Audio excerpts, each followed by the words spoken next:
Hello friends, about of the friends who watch my videos are not subscribed, and I would be really happy if you do so. Also, don't forget to hit the like button and leave your comments. Your interaction makes the content reach everyone and contributes to the growth of the channel. Thank you.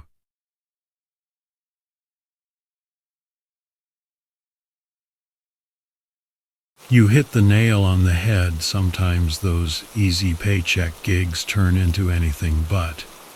Guiding hikers through the Appalachians was usually a walk in the park for you. But this one was different. You'd been warned these were inexperienced hikers looking for a thrill. 4 college students from upstate New York, all energy and chatter, loaded down with gear they probably couldn't even use. There was Tom, the loud one, Andy, the gym rat, Jenny, the quiet observer, and Lisa, Tom's likely girlfriend. Typical weekend warriors, more interested in Instagram likes than the actual wilderness.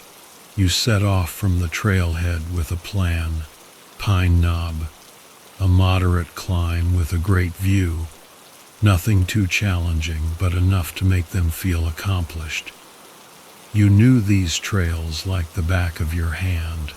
Every twist, every turn, every hidden route waiting to trip someone up. The first few miles were smooth sailing. The students were laughing, taking photos, enjoying themselves. Easy peasy. But then you reached a clearing, and the air shifted. It felt heavier, like something was off. You noticed Jenny had stopped, a worried look on her face. "Everything okay?" you asked. "Yeah, I guess," she replied, her voice trailing off. "Thought I heard something." Tom cracked a joke about wild animals, and everyone laughed. But that uneasy feeling stuck with you. You pressed on, the trail getting steeper. The chatter died down as they focused on the climb.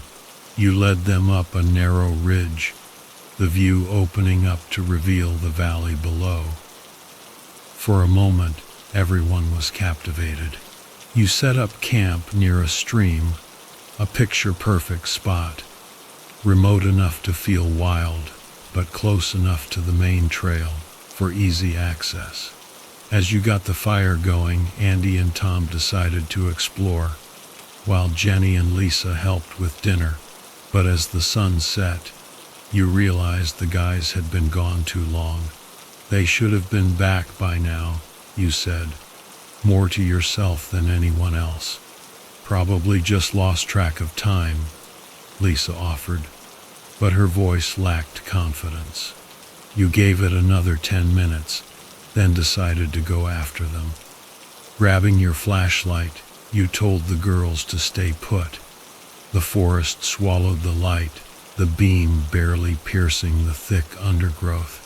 You called out for them, but only your own voice echoed back. A bad feeling crept in, a sensation you hadn't felt in years of guiding. Then you heard it, a low, steady sound, unlike any animal you knew.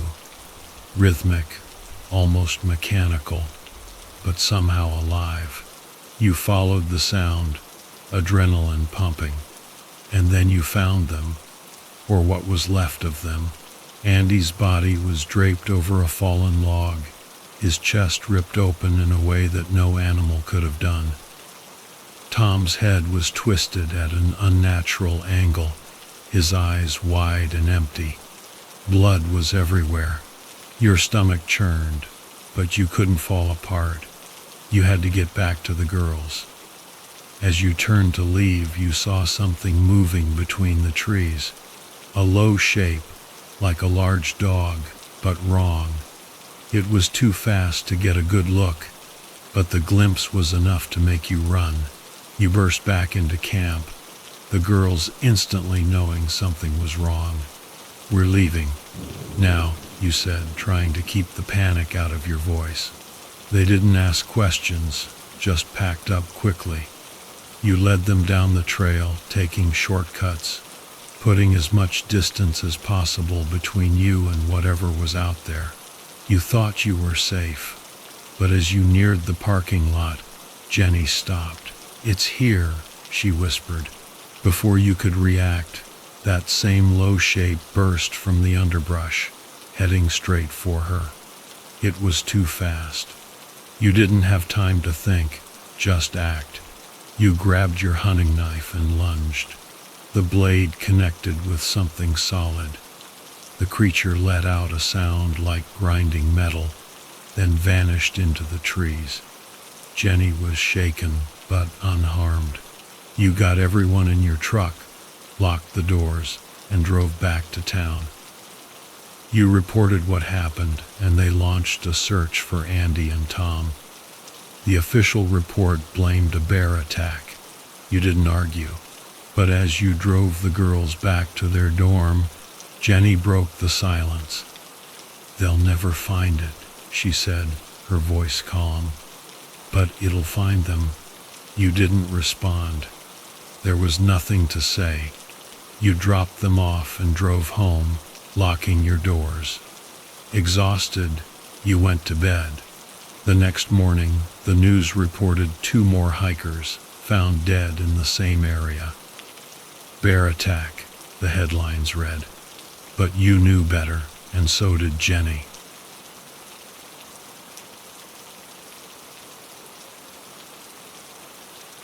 It all started with an argument over a camping spot, something so mundane it's almost embarrassing. I'm Robert, a mid-level project manager with a knack for details and an unfortunate habit of letting stress eat away at me. When my buddies convinced me to take a break and go on a hiking trip in the Adirondacks, I thought it might be the reset I needed. I should have known better. Vacations and I don't mix well. Our group consisted of 4. Me, of course. Tommy Thatcher, the loudmouth who never quite learned to keep his opinions to himself. Lucas Riss, a quiet guy, sharp as a tack, but too easily influenced by Tommy. And Zach Dawson, who was more into himself and his gadgets than any outdoor activity. We'd been friends since college, but time had a way of straining relationships. We all had our own lives now, and this trip felt more like an obligation than a joyride. The Adirondacks were beautiful, no doubt. Endless trees, clear lakes, the works. But I wasn't much for the outdoors. I preferred my comforts. Wi-Fi and air conditioning, not roughing it with bugs and the constant fear of bears. Still, I figured a few days away from the chaos of the office wouldn't kill me. It was the second day when things started to go downhill. We were supposed to follow a trail that would lead us to a perfect spot for setting up camp. Tommy, always the self-proclaimed expert, insisted on taking a shortcut, claiming it would save us time. The problem was, Tommy's shortcuts never worked out as planned. I voiced my concerns, but as usual, my caution was drowned out by Tommy's enthusiasm. We found ourselves deep in a thickly wooded area, far from any marked trail. The trees towered over us, their dense canopy blocking out most of the sunlight. It was disorienting, the kind of place where every direction looked the same. The map we had was practically useless, and GPS was a joke out here. We were officially lost. Tension started rising, and it wasn't long before the finger-pointing began. Tommy blamed Lucas for not keeping track of our path. Lucas blamed Tommy for leading us astray, and Zach, who had been glued to his phone in a futile search for a signal, blamed everyone but himself. I tried to keep the peace, suggesting we'd backtrack to where we had last seen the trail, but no one was listening. It was a mess. By late afternoon, the situation had gone from bad to worse. We were tired, thirsty, and still lost. The woods had taken on an eerie quality, the silence oppressive and unnatural. Even the birds seemed to have deserted us.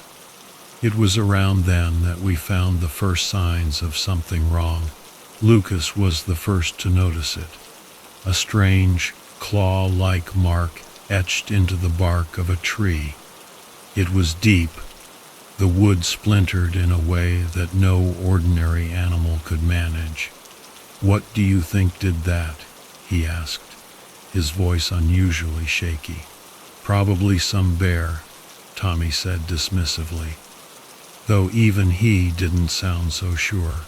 "Bears don't leave marks like that," I muttered, but nobody heard me. I wasn't about to argue with Tommy again. We continued on, the atmosphere growing more tense with every step. The deeper we went, the more markings we saw, more clawed trees, broken branches, and then something worse. The air began to stink, a rancid, coppery odor that clung to the back of your throat. We soon discovered the source. There, in a small clearing, was the mutilated carcass of a deer. It had been torn apart, its insides spilled across the ground. Flies buzzed around the remains, but what caught our attention was the sheer savagery of it. This wasn't the work of any bear or wolf. This was something else, something vicious. "Jesus Christ," Zach breathed, his face pale. What the hell could do that? We stood there, staring at the mess, unsure of what to do next. Tommy was the first to break the silence. "We need to get out of here, now." For once, we all agreed. But getting out wasn't as simple as we hoped. The woods seemed to close in around us, the trees pressing closer together, and the sky overhead dimming with the approach of evening. Every direction looked the same, and every attempt to find our way back to the trail led us deeper into the forest. And then we started hearing the noises, low, rumbling sounds that seemed to come from all around us. They were too deep, too resonant, to be any animal we knew. Whatever was making them was large, and it was getting closer. We picked up the pace, no longer caring about directions, just wanting to put as much distance as possible between us and whatever was out there. But the noises followed, growing louder, more insistent. Panic set in, and we started running. Lucas was the first to fall. He tripped over a root, and before any of us could reach him, something moved in the trees, a blur of dark fur and the gleam of sharp teeth. Lucas screamed, and then the thing was on him. I didn't see much, just a flurry of movement and the sound of tearing flesh. Tommy and Zach didn't wait. They bolted, leaving Lucas behind. I hesitated, just for a second, but that was enough to see what happened next. The creature, whatever it was, dragged Lucas off into the underbrush, his screams abruptly cut off. I ran. The forest became a nightmare of shadows and noise. I could hear Tommy and Zach somewhere ahead, crashing through the undergrowth, but I couldn't see them. The creature's growls were behind me, closer now. I stumbled, nearly falling, but somehow managed to keep going. I don't know how long I ran, but eventually the sounds of pursuit faded. I found myself in another clearing, gasping for breath, my legs trembling. Tommy and Zach were nowhere in sight. I was alone. For a moment, all was silent, save for the pounding of my heart in my ears. Then I heard it, a rustling in the bushes nearby. I spun around, fists clenched, ready to face whatever was coming. But it wasn't the creature. It was Tommy, staggering into the clearing, bloodied and wild-eyed. He'd been clawed across the chest, his shirt hanging in tatters. "It's still out there," he gasped. It's coming for us." Before I could respond, there was a flash of movement from the trees, and the creature emerged. It was massive, easily the size of a bear, but wrong in so many ways. Its limbs were too long, its body twisted, and its face, if you could call it that, was a grotesque mix of features that didn't belong together. It reminded me of a nightmare, something dredged up from the darkest corners of the mind. Tommy tried to run, but he didn't get far. The creature was on him in seconds, its claws rending flesh and bone with sickening ease. His screams echoed through the trees, but I didn't wait to hear the end. I turned and fled, every instinct screaming at me to get away. The last leg of my flight was a blur. I stumbled, fell, and crawled until I reached the edge of the forest. By some miracle I found the trail again, and beyond it the safety of the road. Zach was there, hunched over and retching, his face as white as a sheet. He didn't say anything when he saw me, just nodded, and we walked back to the car in silence. When we reached the nearest town, we went straight to the police. We told them what happened, how Lucas and Tommy were dead, killed by something in the woods. I expected them to laugh, to dismiss us as lunatics. But they didn't. They listened, and then they took us seriously. They knew about the creature. They had seen what it could do. The next day, they organized a search party to recover the bodies. They found them, or what was left of them. The remains were as we described, mangled, torn apart. The thing hadn't even bothered to hide its kills. They warned us not to go back, not to tell anyone else about what we saw. It was better that way, they said. Less panic, fewer people trying to find the thing. We agreed. What else could we do? Zach and I went our separate ways after that. We didn't talk about it again, didn't keep in touch. There was nothing left to say. We had seen what we had seen, and that was enough. And that was it. We survived. No one doubted our story. The authorities knew there was something out there, and they took precautions. Life went on, as it always does, but with a bit more wariness in those woods. I still work my job, still go through the motions of daily life. But I don't go hiking anymore. Not that I need to. There's enough to deal with in the world without seeking out trouble. Besides, I'm not much of an outdoorsman anyway.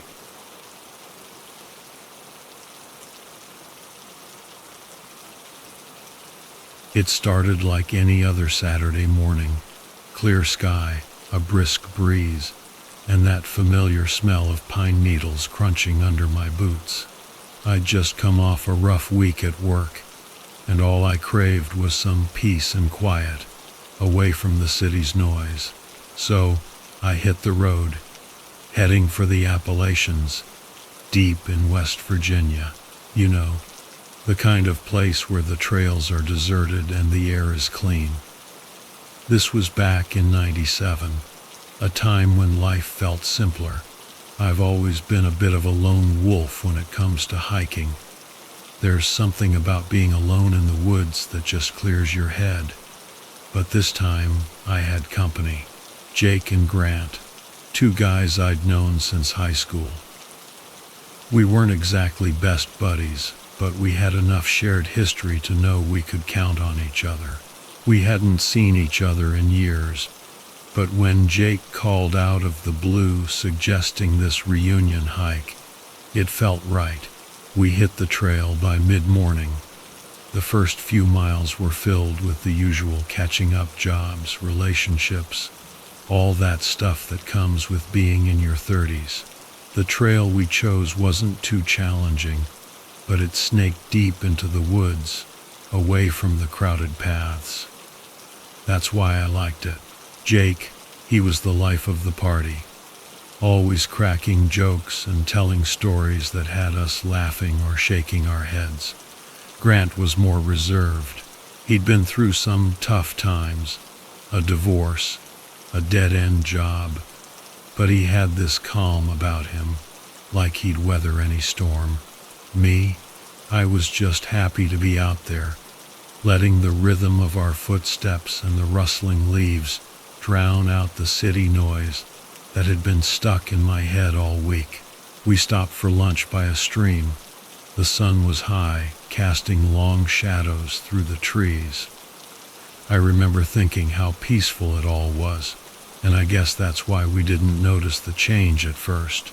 It was Jake who pointed it out. "Hey, you guys hear that?" he asked, tilting his head like a dog hearing a strange noise. Grant and I paused, listening. At first, there was nothing out of the ordinary, just the wind in the trees, the gurgling of the stream. But then, as the seconds ticked by, it hit us. The woods had gone silent. No birds, no insects, nothing. "Maybe a storm's coming," Grant suggested, though there wasn't a cloud in the sky. "Nah," Jake said, looking around. "I've been out here plenty of times. It's never been this quiet."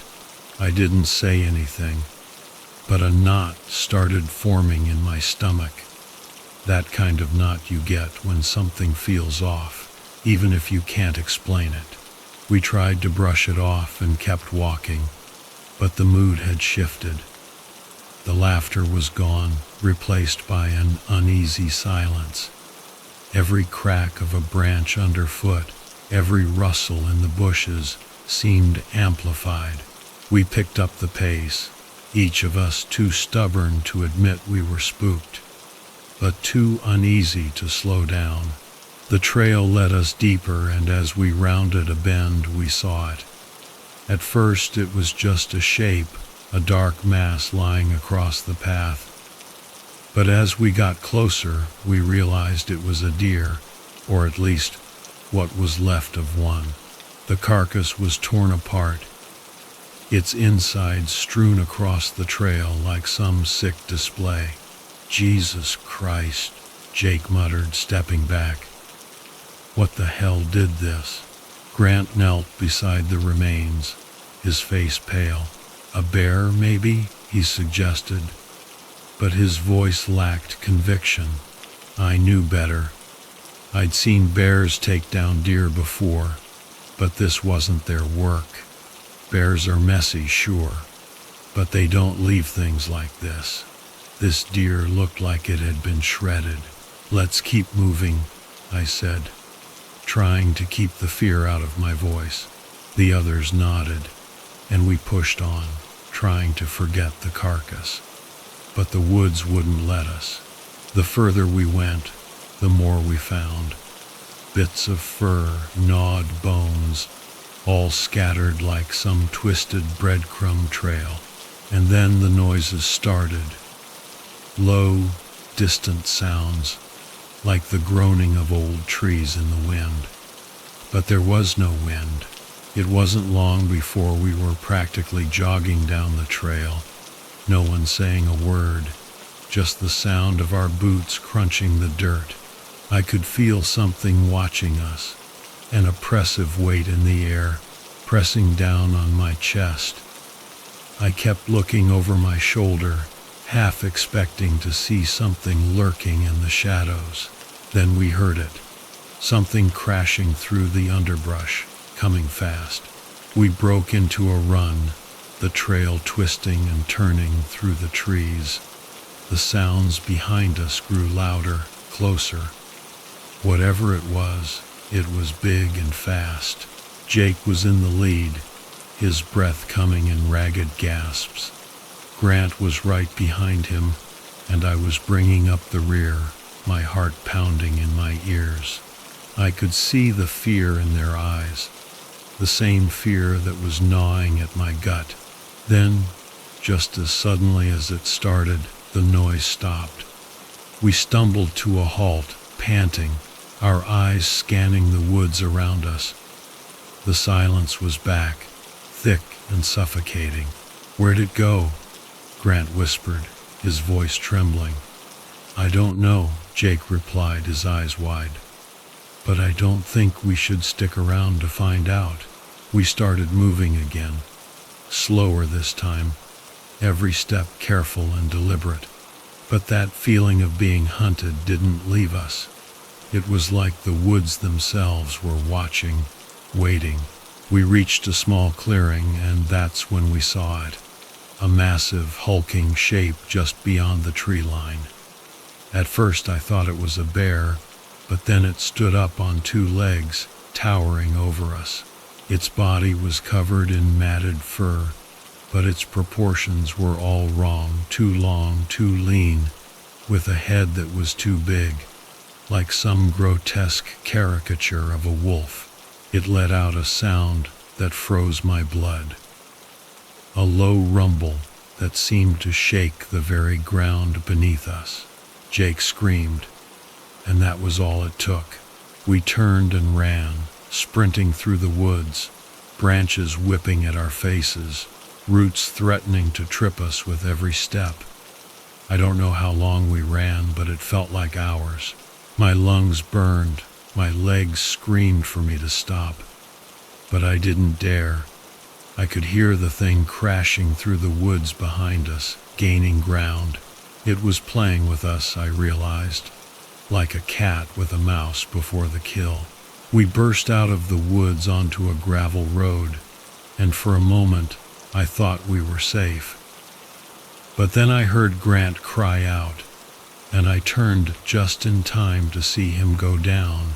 The creature was on top of him, its jaws closing around his throat. Jake and I didn't stop. We couldn't. We just kept running, the sound of Grant's screams ringing in our ears.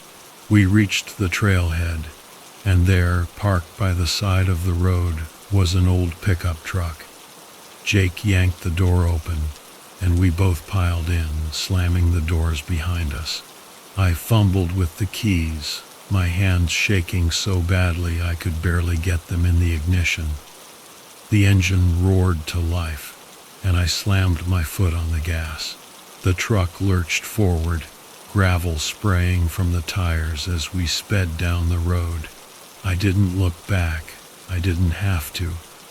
I could still hear it, that awful sound, fading into the distance as we drove away. We didn't stop until we reached the nearest town. An hour later, we told the sheriff everything about the hike, the silence, the creature, Grant's death. He looked at us like we were crazy, but when they went out to search the woods, they found the remains. Grant was gone, but there was no denying what had happened. The sheriff didn't say much after that. Maybe he didn't want to believe it, or maybe he knew there was nothing he could do. But the story spread through the town like wildfire, and the trail was closed off soon after. Jake and I never talked about it again. There was nothing left to say. We went our separate ways, each of us carrying the memory of that day like a scar. But scars don't disappear, and neither did that creature.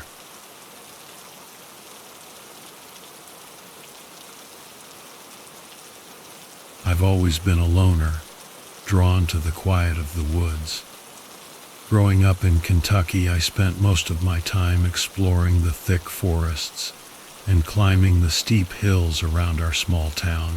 There's something about being alone out there, just you against nature, that strips everything down to the basics. You move with a purpose, rely on your instincts, and nobody's there to hold your hand. This year, I decided to tackle the Daniel Boone National Forest. I'd heard stories about the place, whispers of strange happenings and missing hikers, but I never paid them much mind. Figured it was just campfire talk, something to spook the kids. So, I packed my gear, loaded up my truck, and headed out, ready to lose myself in the wilderness for a few days. The morning air was crisp, the sun just peeking over the trees as I set off. I'd planned a route that would take me deep into the forest, far from any marked trails. That's where I felt most at peace, away from the crowds. The forest was alive with the sounds of rustling leaves, birds calling, and the occasional snap of a twig under my boots. About an hour in, I came to a steep incline. The rocks were slick with dew, making the climb a real challenge. I paused for a moment, taking in the quiet before starting the ascent. It was tougher than I expected. Each step a careful maneuver to avoid slipping. But the challenge was exhilarating, a reminder of why I loved being out there. Reaching the top, I found myself on a narrow ridge with the forest stretching out below like a sea of green. I took a deep breath of the fresh air, feeling a sense of accomplishment. That's when I noticed it. An unnatural silence had fallen over the woods. The birds had stopped singing. The wind no longer rustled through the leaves. It was like the whole world was holding its breath. Then I saw it. A structure half hidden among the trees, a little further along the ridge. An old cabin, dilapidated and forgotten. The kind of place that had no business being that deep in the forest.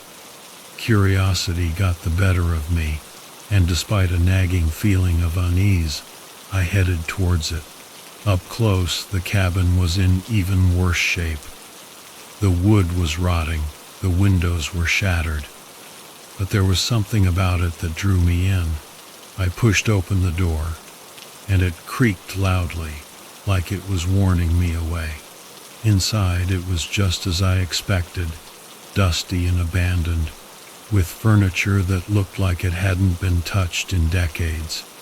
A thick layer of grime covered everything, but the air was heavy and oppressive, with a strange sweet and rotten smell that clung to everything. I stepped inside, and the door slammed shut behind me with a bang that made me jump. The sound echoed through the cabin, but the door remained firmly shut, as if something had deliberately pushed it closed.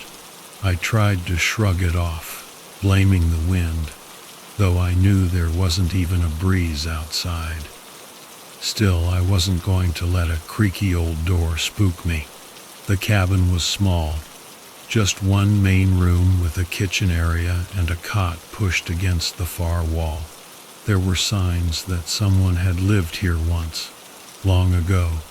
Rusty pots and pans in the kitchen, a worn book left on the cot, its pages yellowed with age.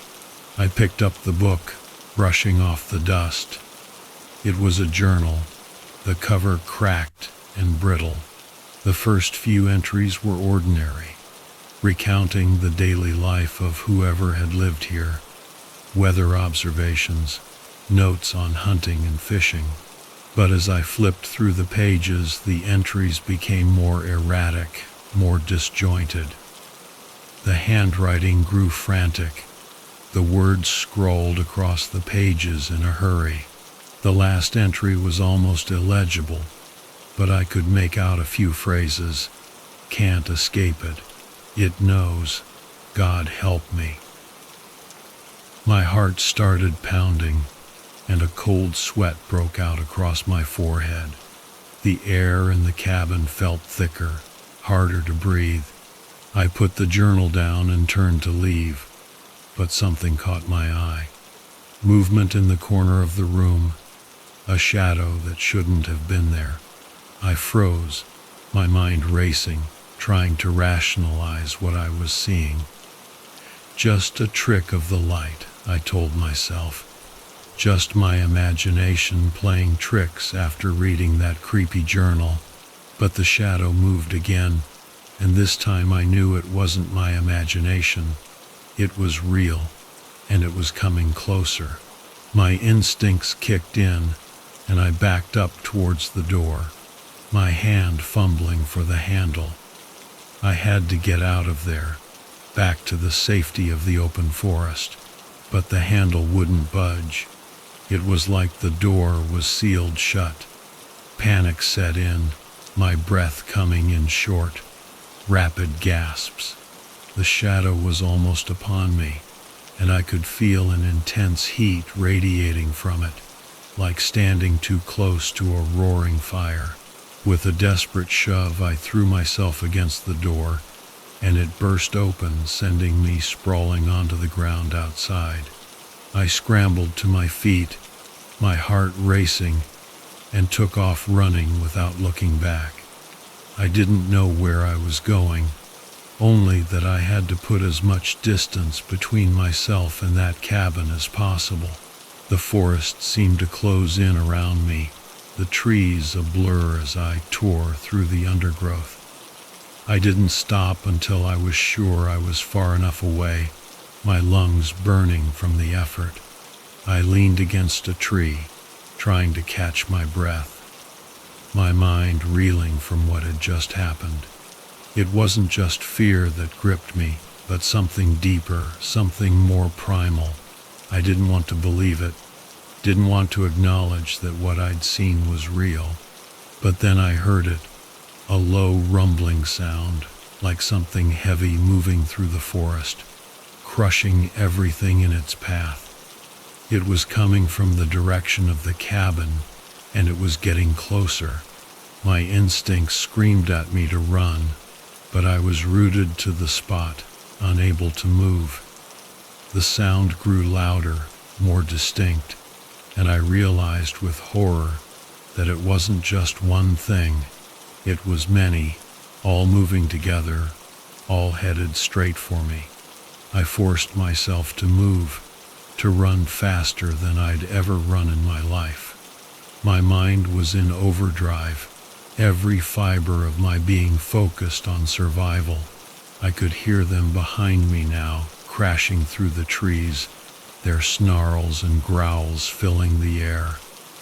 I didn't dare look back, knowing that if I did, it would be the end of me. I burst out of the tree line, my truck just ahead, parked at the trailhead. My hands were shaking so badly that I fumbled with the keys, almost dropping them. I could feel them closing in, could feel the ground shaking beneath me as they approached. I finally got the door open, threw myself inside, and started the engine. The tires spun in the dirt before catching, and I tore out of there like a bat out of hell. I drove for what felt like hours, not caring where I was going, just needing to get away. When I finally stopped, I was miles from the forest, adrenaline still pumping through my veins. I sat there in the truck trying to process what had happened, but my mind was a jumbled mess. All I knew was that I had to tell someone, had to warn them about that place. I drove straight to the nearest ranger station and barged in, probably looking like a madman. I told them everything about the cabin, the journal, the shadow, the things that had chased me. At first they looked at me like I was crazy, but then something changed. One of the rangers, an older man with a grave expression, pulled me aside. He said he'd heard similar stories over the years, of people going missing in that part of the forest, of strange occurrences that couldn't be explained. They launched a search party, but I knew they wouldn't find anything. Whatever those things were, they weren't something you could track or hunt down. They were something else, something that didn't belong in our world. The rangers found the cabin, but it was empty, just as I had left it. The journal was gone, and so were any signs of what had happened. I didn't need the journal, though. The rangers believed me, and that was enough. They roped off the area, declared it off limits to hikers, and that was that. I never went back to the forest. Never went back to any forest. Some places aren't meant to be explored. Some things aren't meant to be found. As I sit here writing this, I can still hear them sometimes. In the dead of night, when everything is still, I can hear their footsteps, their snarls, and I know they're still out there, waiting for someone else to stumble upon that cabin, waiting for someone else to be foolish enough to enter.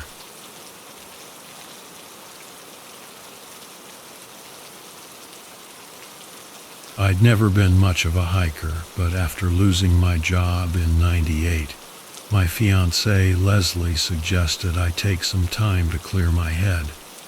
Why not? I thought, it's not like I had anything better to do. I always hated the idea of getting lost in the woods, but she said it might help with my anxiety. So I packed up an old rucksack I found in the attic, threw in some granola bars, and took off to the Pine Barrens in New Jersey, where I grew up. The place had this eerie charm, all tall pines and sandy trails. The kind of spot where the silence is a bit too loud, you know. I parked my car near Batstow Village, where the Pine Barrens stretch out in every direction. I didn't plan on going deep, just enough to find a quiet place to sit and think, maybe read the paperback I'd been carrying around for a year. I left the trailhead around noon, figuring I'd be back by evening. It was supposed to be a simple, uneventful day. There was this guy, Ray, I met at the trailhead. We both grew up around there, and he was heading in the same direction, so we decided to walk together. Ray was the kind of guy who looked like he belonged out there. Rough hands, thick beard, clothes that seemed to blend into the trees. We talked a bit about the old days, how the place hadn't changed much, except for the occasional lost hiker or camper gone missing over the years. He laughed about the stories people told, legends of strange creatures in the woods. I didn't pay much mind. Everyone has a story, right? After a couple of hours, we split up. Ray wanted to check out a spot near an old cranberry bog, and I just wanted to find a quiet place to sit. I wandered off the path, a little big mistake. The woods started getting denser, and the sky turned overcast. It was like someone flipped a switch, and suddenly the whole place felt different, darker. The pines seemed to crowd in on me, their trunks twisting in ways I hadn't noticed before. I wasn't lost, not yet, but something didn't feel right. I found a small clearing, perfect for a break. I sat down on a fallen log, pulled out my book, and tried to relax. But the silence was unsettling. It wasn't peaceful. It was oppressive, the kind of silence where you can almost hear your own thoughts echoing back at you. After a few minutes, I heard something, a rustling in the bushes. Probably a deer, I thought. But the rustling didn't stop. It got closer. Out of the corner of my eye, I saw movement, a flash of something dark, low to the ground. I stood up, trying to get a better look, but it was gone. I wasn't sure what it was, but it didn't feel like any animal I knew. I'd seen deer, foxes, even coyotes around here, but this was different. Too fast, too quiet. I shook it off, chalking it up to my imagination running wild. I sat back down, but I couldn't focus on my book. My eyes kept darting to the edge of the clearing, waiting for something to emerge from the underbrush. Then I heard it again. This time the rustling was accompanied by a low, wet breathing. It was a sound I couldn't place, like something exhaling with a mouth full of water. I stood up again, heart pounding. trying to pinpoint the source. I knew I should leave, but something kept me rooted to the spot, like I was in a trance. The thing came into the clearing slowly, almost cautiously. It was low to the ground, moving on all fours, and covered in what looked like dark, matted fur. But its shape wasn't right. The proportions were all off, too long in the body, too short in the legs, like someone had stitched together parts of different animals and tried to pass it off as one creature. The face was the worst part, too flat, with a snout that was almost human if a human face had been stretched out and twisted. No eyes that I could see, just dark, sunken sockets. I froze, hoping it hadn't seen me. But it had. I could tell by the way it stopped and lifted its head, sniffing the air like it was tasting my scent. I backed up slowly, trying not to make any noise. The creature moved closer, each step deliberate, as if it was savoring the moment. It was then that I noticed the smell, rotting flesh mixed with something sour, like spoiled milk. It was overpowering, almost enough to make me gag. I took another step back, and my foot hit a branch. The crack echoed through the clearing like a gunshot. The creature snapped its head toward me, and I saw its mouth open, a maw lined with jagged, uneven teeth, yellow and stained. It let out a noise, a kind of wet, rasping sound that chilled me to the bone. I ran. I didn't think about direction, didn't care where I was going, as long as it was away from that thing.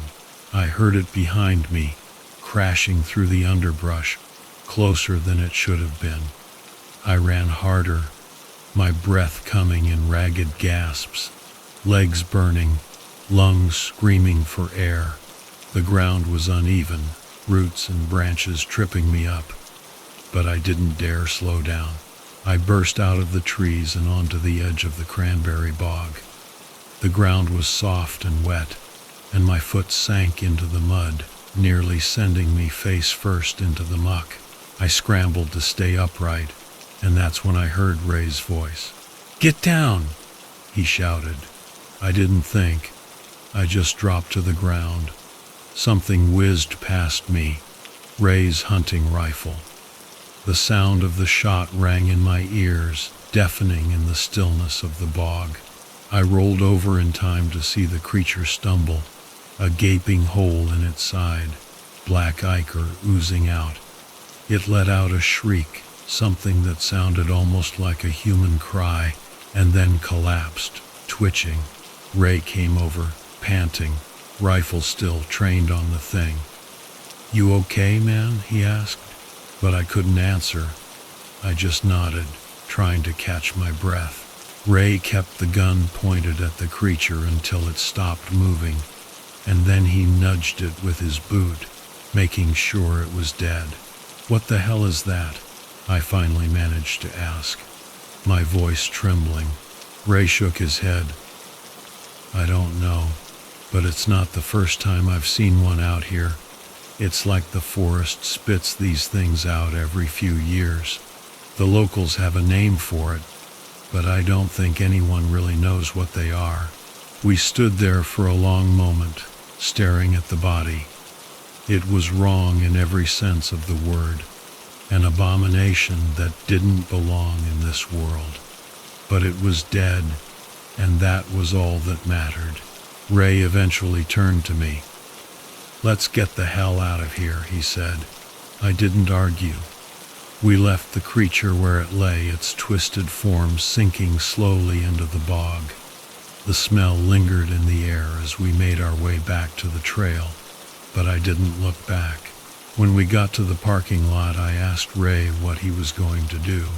"Same thing I always do," he said, lighting a cigarette with shaky hands. "Tell the ranger, let him deal with it. They'll come out, clean it up, make sure no one finds out. You'd be surprised how many people just disappear out here, and no one's the wiser.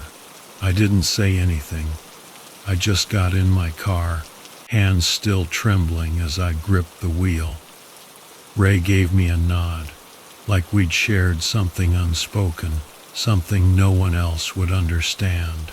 I drove off, leaving the pine barrens behind.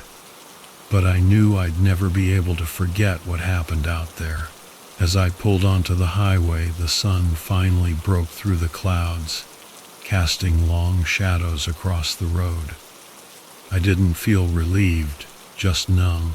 It was over, but the memory of that thing would stick with me for a long time, even if I never talked about it again.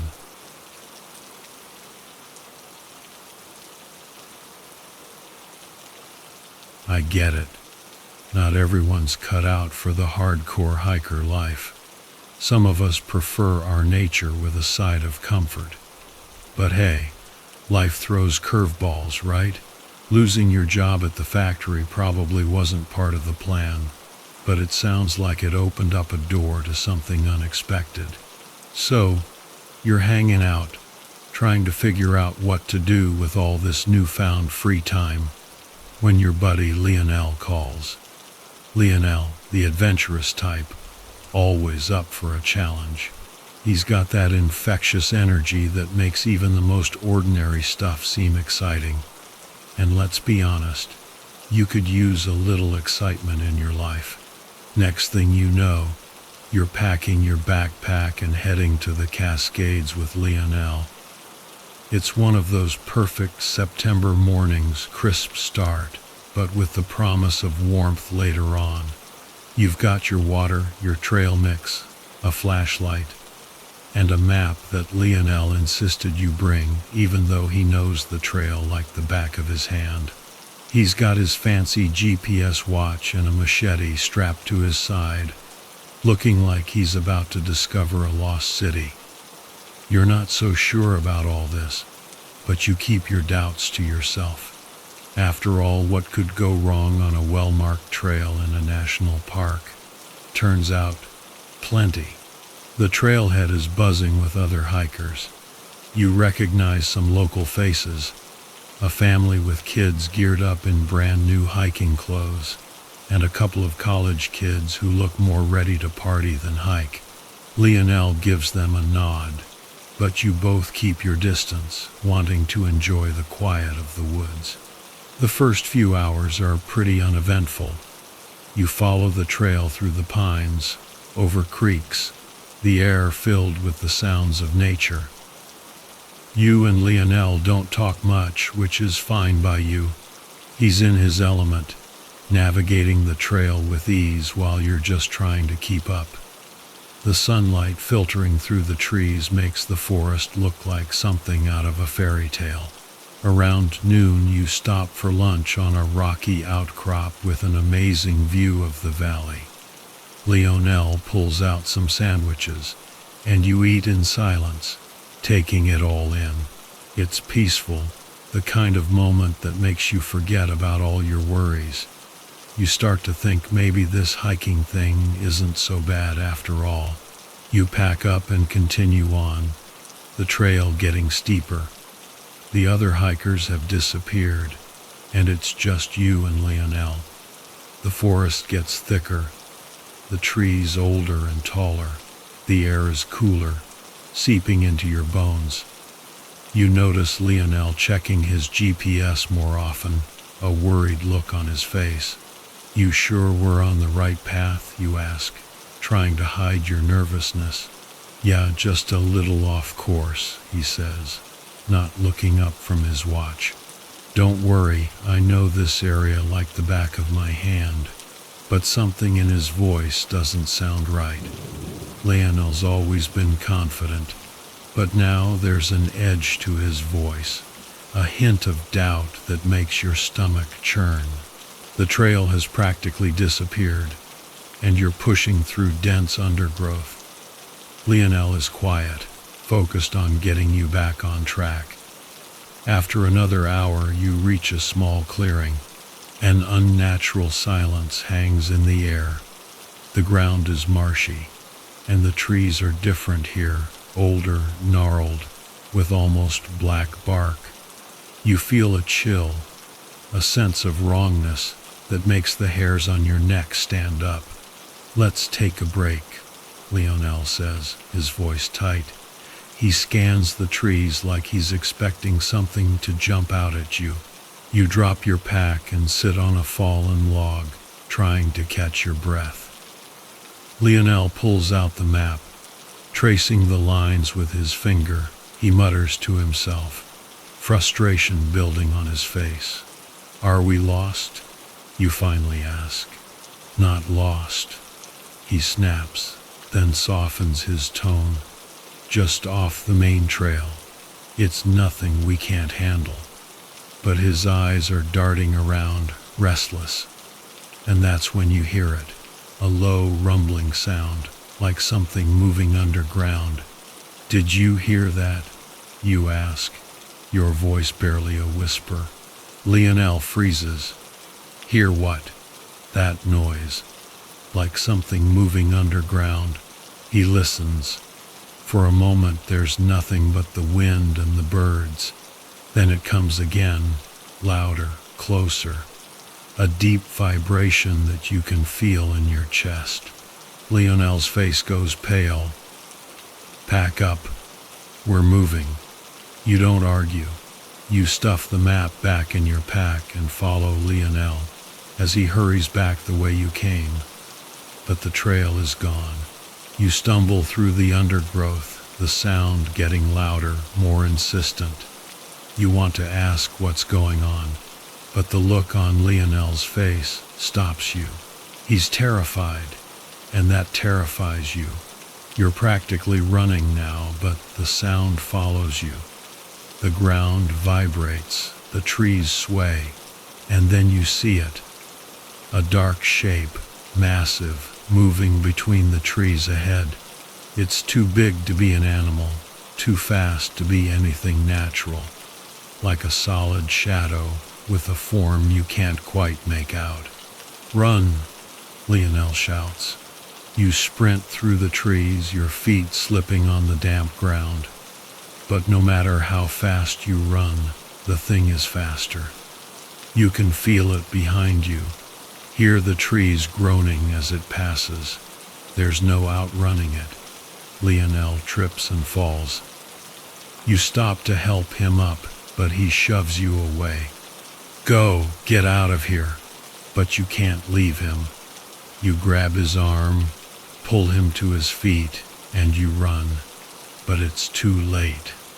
The thing is upon you, looming over you like a nightmare come to life.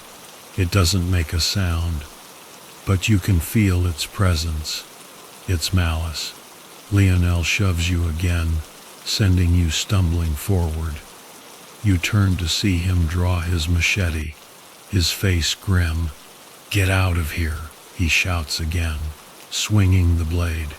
But it's like swinging at smoke. The machete passes right through it. The thing doesn't even flinch. You run. You don't want to, but you do. The sound of Lionel's desperate shouts echoes in your ears as you plunge deeper into the forest. The ground shakes, the trees bend and creak, but you don't stop.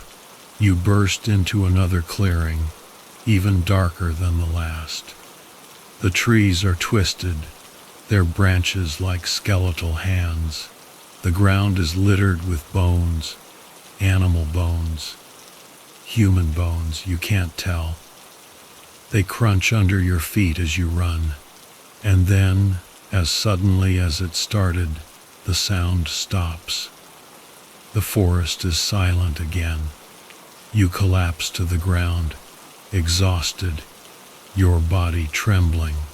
You don't know how long you lie there, but when you finally look up, the thing is gone. The clearing is empty, the trees still. It's as if nothing happened, but Lionel is gone too. His machete lies in the dirt beside you. You pick it up, grip it tightly, and stand on shaky legs. You scan the trees for any sign of him, but there's nothing, just the oppressive silence of the forest. You stumble back the way you came, your mind numb with shock. You don't remember much of the journey back, just the cold, the darkness, and the overwhelming sense of loss. By the time you reach the trailhead, the sun is setting. Your car is the only one left. You report Lionel missing, of course. Search teams comb the area, but they find nothing. No Lionel, no explanation, but you know what you saw. You know what took Lionel, and you know it's still out there, somewhere in the depths of that cursed forest, waiting.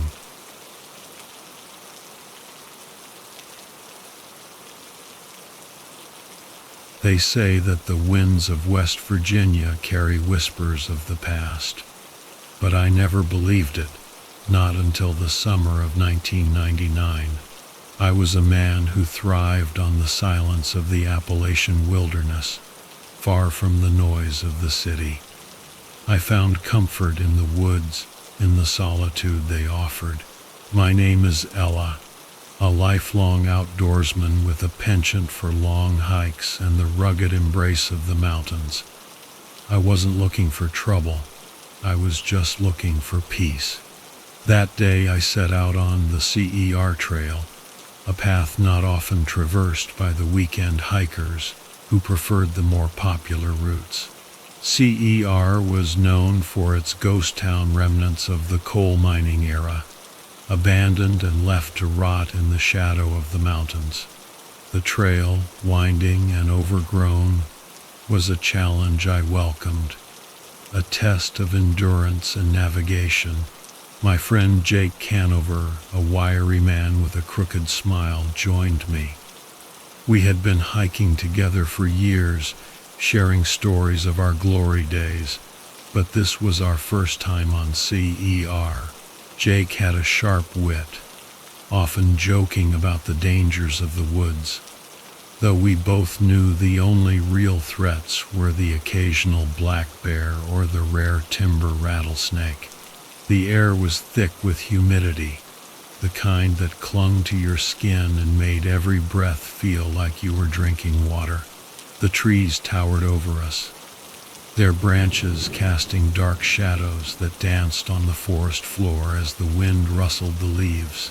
It was quiet, eerily so, with only the sound of our boots crunching on the gravel to break the silence. As we moved deeper into the trail, the path began to narrow, the trees closing in like they were trying to keep something hidden.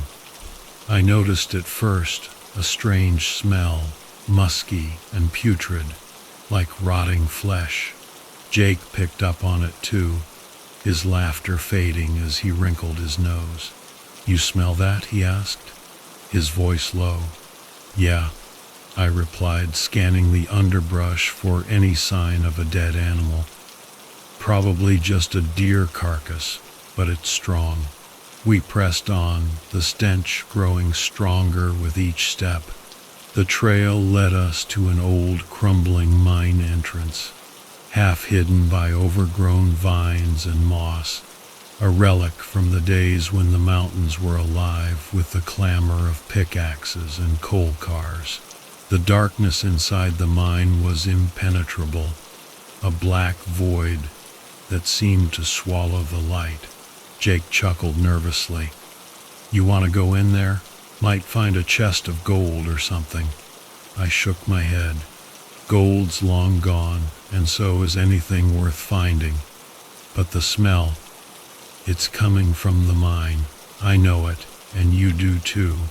We should have turned back, gone back the way we came. But there was a pull, an unspoken challenge daring us to step into the darkness.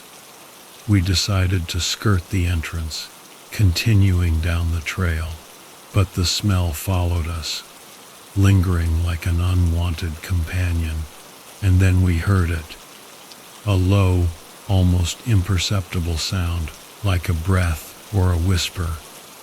I stopped, and Jake did too, both of us straining to hear more. "Did you hear that?" Jake whispered, his eyes wide. "Yeah," I muttered, "but I don't see anything."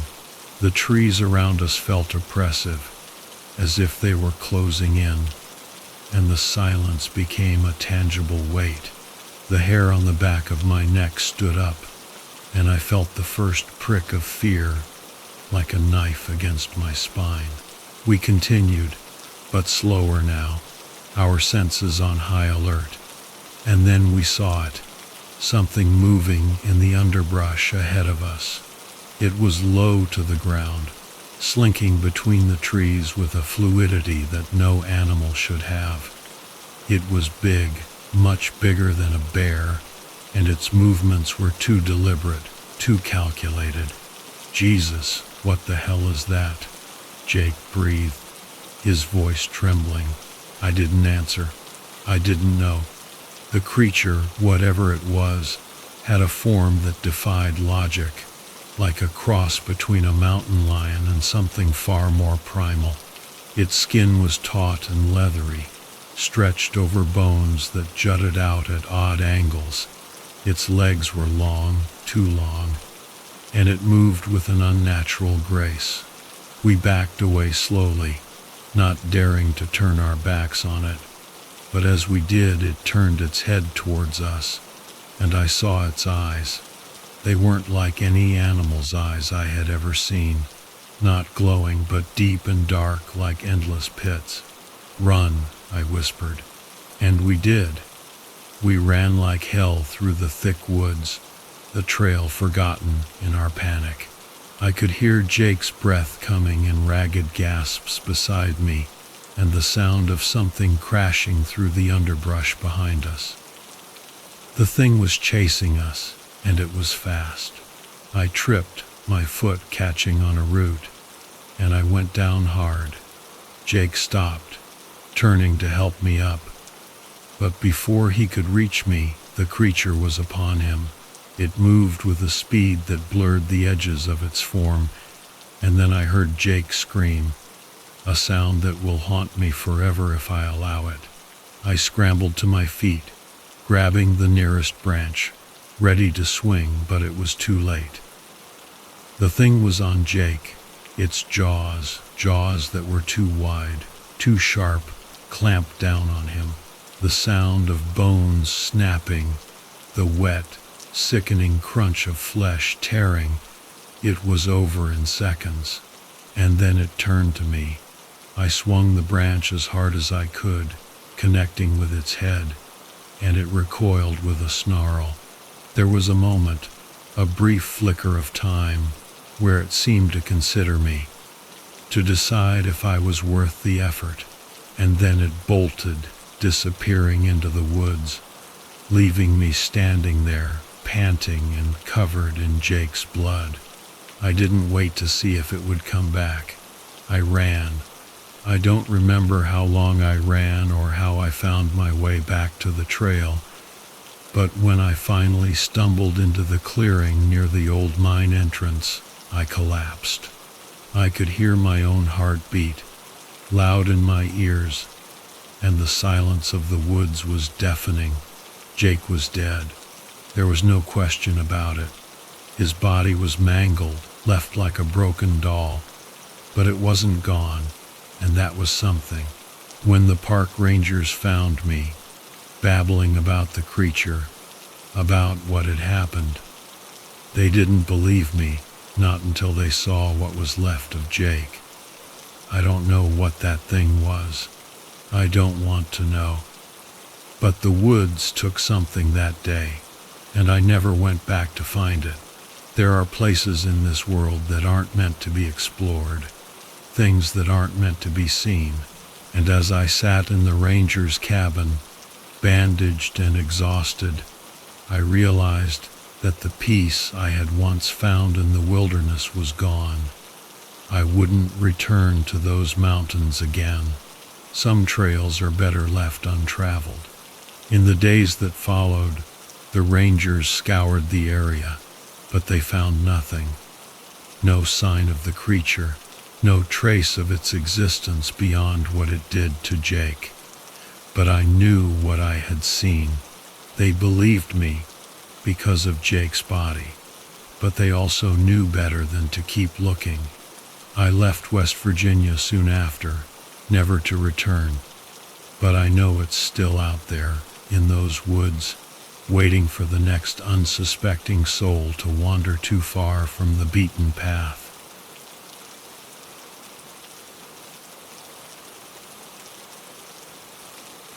I always thought of myself as a resilient man, the kind of guy who could handle whatever life threw my way.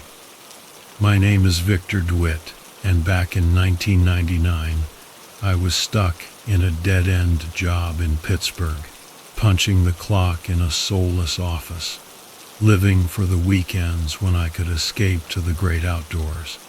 Hiking was my solace, the one thing that kept me from going stir-crazy in the concrete jungle. Every Saturday, I'd pack my gear, leave the city behind, and head into the mountains. It was my ritual, my way of staying sane. I wasn't one to shy away from the tougher trails. The more remote, the better. That's how I found myself in the Allegheny National Forest one chilly morning in late October, determined to conquer a trail I'd heard about from a buddy. He said it was untouched, unmarked on any map. Just a rumor whispered among those who sought something truly wild. It took hours of driving on twisting back roads to get there. The trailhead was nothing more than a gap between two trees, barely noticeable unless you were looking for it. I parked my old Chevy and started hiking, the forest closing in around me like a living thing.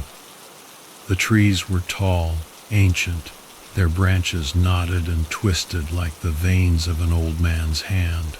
There was no sound but the crunch of my boots on the fallen leaves and the occasional snap of a twig underfoot. The hike was supposed to be a loop, maybe 6 or 7 miles, nothing too strenuous. The air was crisp, the kind that stings your lungs but wakes you up all the same. As I moved deeper into the forest, the light filtering through the canopy began to dim, and a sense of unease crept over me. It was subtle at first, just a tickle at the back of my neck, like I was being watched. I shook it off, chalking it up to being out there alone, miles from civilization. After a couple of hours, I came across an old cabin. It wasn't on any map I had seen, and it looked like it had been abandoned for decades. The wood was gray with age, the windows boarded up, and the roof sagged under the weight of countless seasons of snow and rain. Curious, I approached, my steps cautious. As I neared the rotting porch, a sign nailed to the door caught my eye. The words were barely legible under layers of dirt and moss. "Do not enter." I should have turned back right then. Any sensible man would have. But something drew me in. I couldn't explain it. I pushed the door open, and it creaked like a dying animal. Inside, the air was thick, musty, filled with the scent of decay. Dust motes floated in the weak shafts of light that pierced the gloom. There was furniture, old and broken, and the remnants of a life long forgotten. Rusted tools, moldy books, a pair of boots by the door. Then I saw it. In the center of the room, a trapdoor. It was slightly ajar, and from beneath it, a smell seeped out. Something foul and sickly sweet. I hesitated, every instinct screaming at me to leave. But my feet moved on their own, taking me closer to that door. I can't say why I opened it. Maybe it was the morbid curiosity that gets us all in trouble. Or maybe it was something else, something more sinister. The hatch groaned as I pulled it open, revealing a set of stairs leading down into darkness. a darkness so complete it seemed to swallow the light from my headlamp. I stood at the top of those stairs for what felt like an eternity, my breath coming in shallow gasps. The smell was stronger now, overwhelming, and I had to fight the urge to retch, but I wasn't turning back. I couldn't. I took a step down, then another, the wood creaking beneath my weight. The air grew colder as I descended, and the walls seemed to close in around me. When I reached the bottom, I found myself in a small chamber. The walls were lined with something that looked like plaster but had a strange texture, almost organic, like the inside of a shell. The smell was unbearable now, and my head swam. In the center of the chamber, there was a table, and on that table, I'm not sure how to describe it. At first, it looked like a pile of bones, but as I got closer, I realized it was something else. The bones were arranged in a pattern, intricate and deliberate, like some kind of twisted art, and beneath them, a shape, something that shouldn't have been alive, but was. It looked like a mass of flesh, pulsating, with a texture like raw meat. I backed away, my heart pounding in my chest. Whatever it was wrong. It wasn't natural.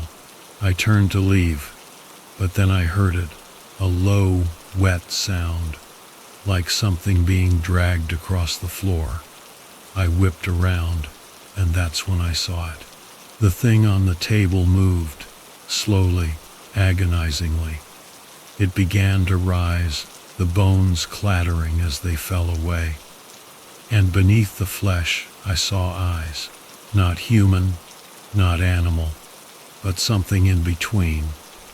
They locked onto me, and in that moment, I knew I had made a terrible mistake. I ran. I didn't look back.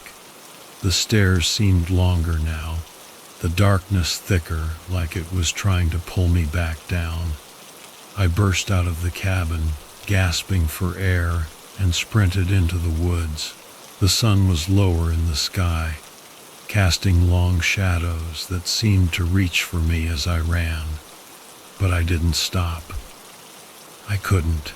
It wasn't until I reached my truck, out of breath and trembling, that I finally dared to look back. The cabin was barely visible through the trees, just a dark shape in the distance. I threw my gear in the truck, jumped in, and tore out of there, the tires kicking up gravel as I sped down the road. I didn't stop until I hit the main road, and even then, I kept driving, putting as much distance between me and that place as possible. I didn't sleep that night. I couldn't shake the image of those eyes, the way they had looked at me, like they were seeing something deep inside me, something I didn't want to acknowledge. When I finally calmed down enough to think straight, I tried to rationalize what I had seen. Maybe it was just my mind playing tricks on me, or maybe it was some kind of elaborate prank, but deep down, I knew it wasn't. Whatever was in that cabin, it was real, and it was dangerous. I didn't go back to the mountains after that. The thought of stepping foot in the woods again made my skin crawl. I sold my hiking gear, quit my job, and moved to a different city. I told myself it was just a change of scenery, but the truth was I was running away, running from whatever it was that had awakened something inside me that day in the forest. But no matter where I went, I couldn't escape the feeling that it was still out there, in that cabin, waiting for the next fool to stumble upon it. And I couldn't shake the feeling that somehow, some way, it wasn't done with me yet. That was until I read in the paper a few months later that a group of hikers had gone missing in the Allegheny National Forest. Their bodies were found near an old cabin, mutilated beyond recognition, arranged in a pattern that made my blood run cold. The authorities were baffled, calling it the work of a deranged individual, but I knew better. I knew it wasn't human. It couldn't be. I folded the paper, placed it on the table, and stared out the window. The sky was clear, the sun shining down on a world that had no idea what lurked in the shadows. I took a deep breath and let it out slowly, trying to shake the feeling that had settled in my gut. But it was no use. I knew that as long as that cabin stood, as long as that thing existed, I would never be free, and neither would anyone else who stumbled upon it. There was no way to stop it, no way to destroy it.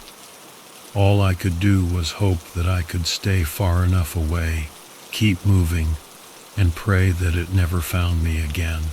As I sat there, a thought crossed my mind, a small comfort in the darkness that had taken root in my soul. I wasn't alone in this. Others had seen it too, and others would believe me, and maybe, just maybe, together we could figure out how to end this once and for all. But that was a thought for another day. For now, I just needed to keep moving, keep living, keep running, and never ever look back.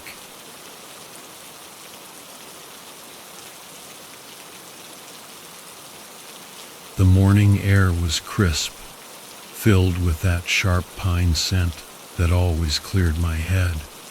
I'd been hiking these woods since I was a kid, my uncle practically raising me on these trails. But today something felt off. The forest was eerily quiet, like it was holding its breath. I tried to shake off the feeling. I wasn't the type to get spooked easily. See, I'm Alex, a carpenter by trade, born and bred in Oregon. Always been an outdoorsman. When I wasn't building cabinets, I was out in the woods, finding peace in the trees and the quiet. The forest was my escape, a place where the world's noise couldn't touch me. That day, I was headed to my favorite spot, a clearing with a killer view of the Cascades. It was a tough climb, but the solitude and the scenery made it worth it. This time I brought a friend along, Luis Castillo, ex-Marine, tough as nails, with a sense of humor that could make a funeral feel like a party. "You sure this trail goes somewhere good?" Luis asked, his voice breaking the silence. "Trust me," I grinned. "You'll see." The trail wound upwards, getting steeper. The trees were thick, blocking out most of the sunlight. We hiked single file, our boots crunching on the dry leaves.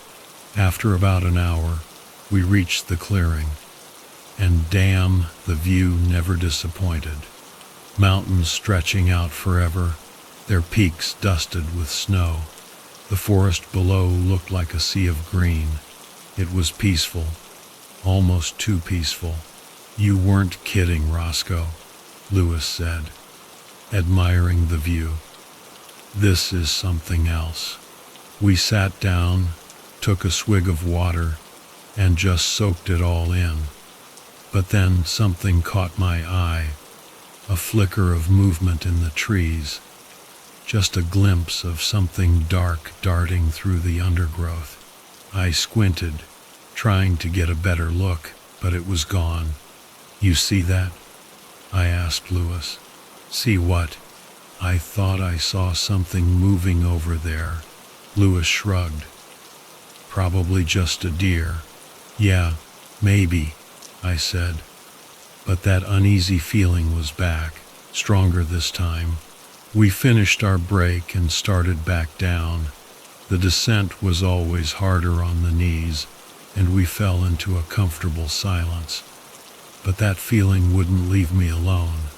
Halfway down, we found something that stopped us dead in our tracks.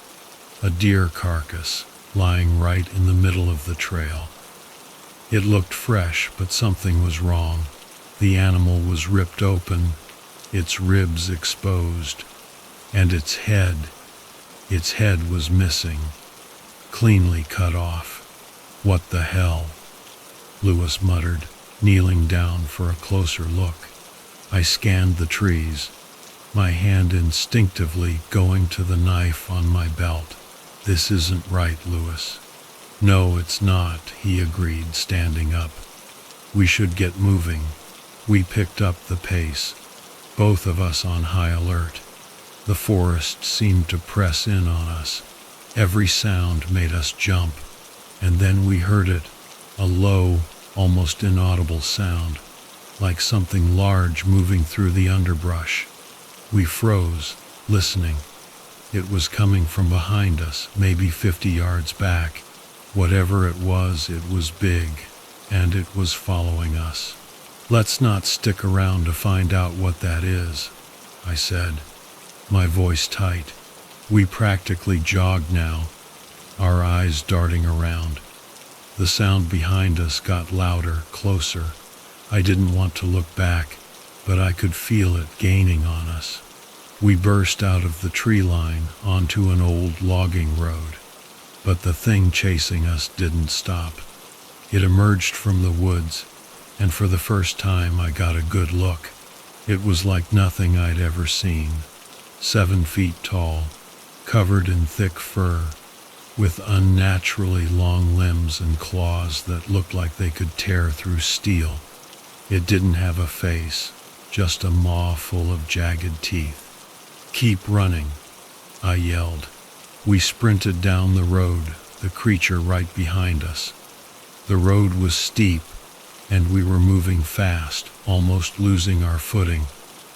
I could feel it getting closer, hear its heavy breathing. Then, a gunshot, loud and close. The creature screamed, and there was another shot.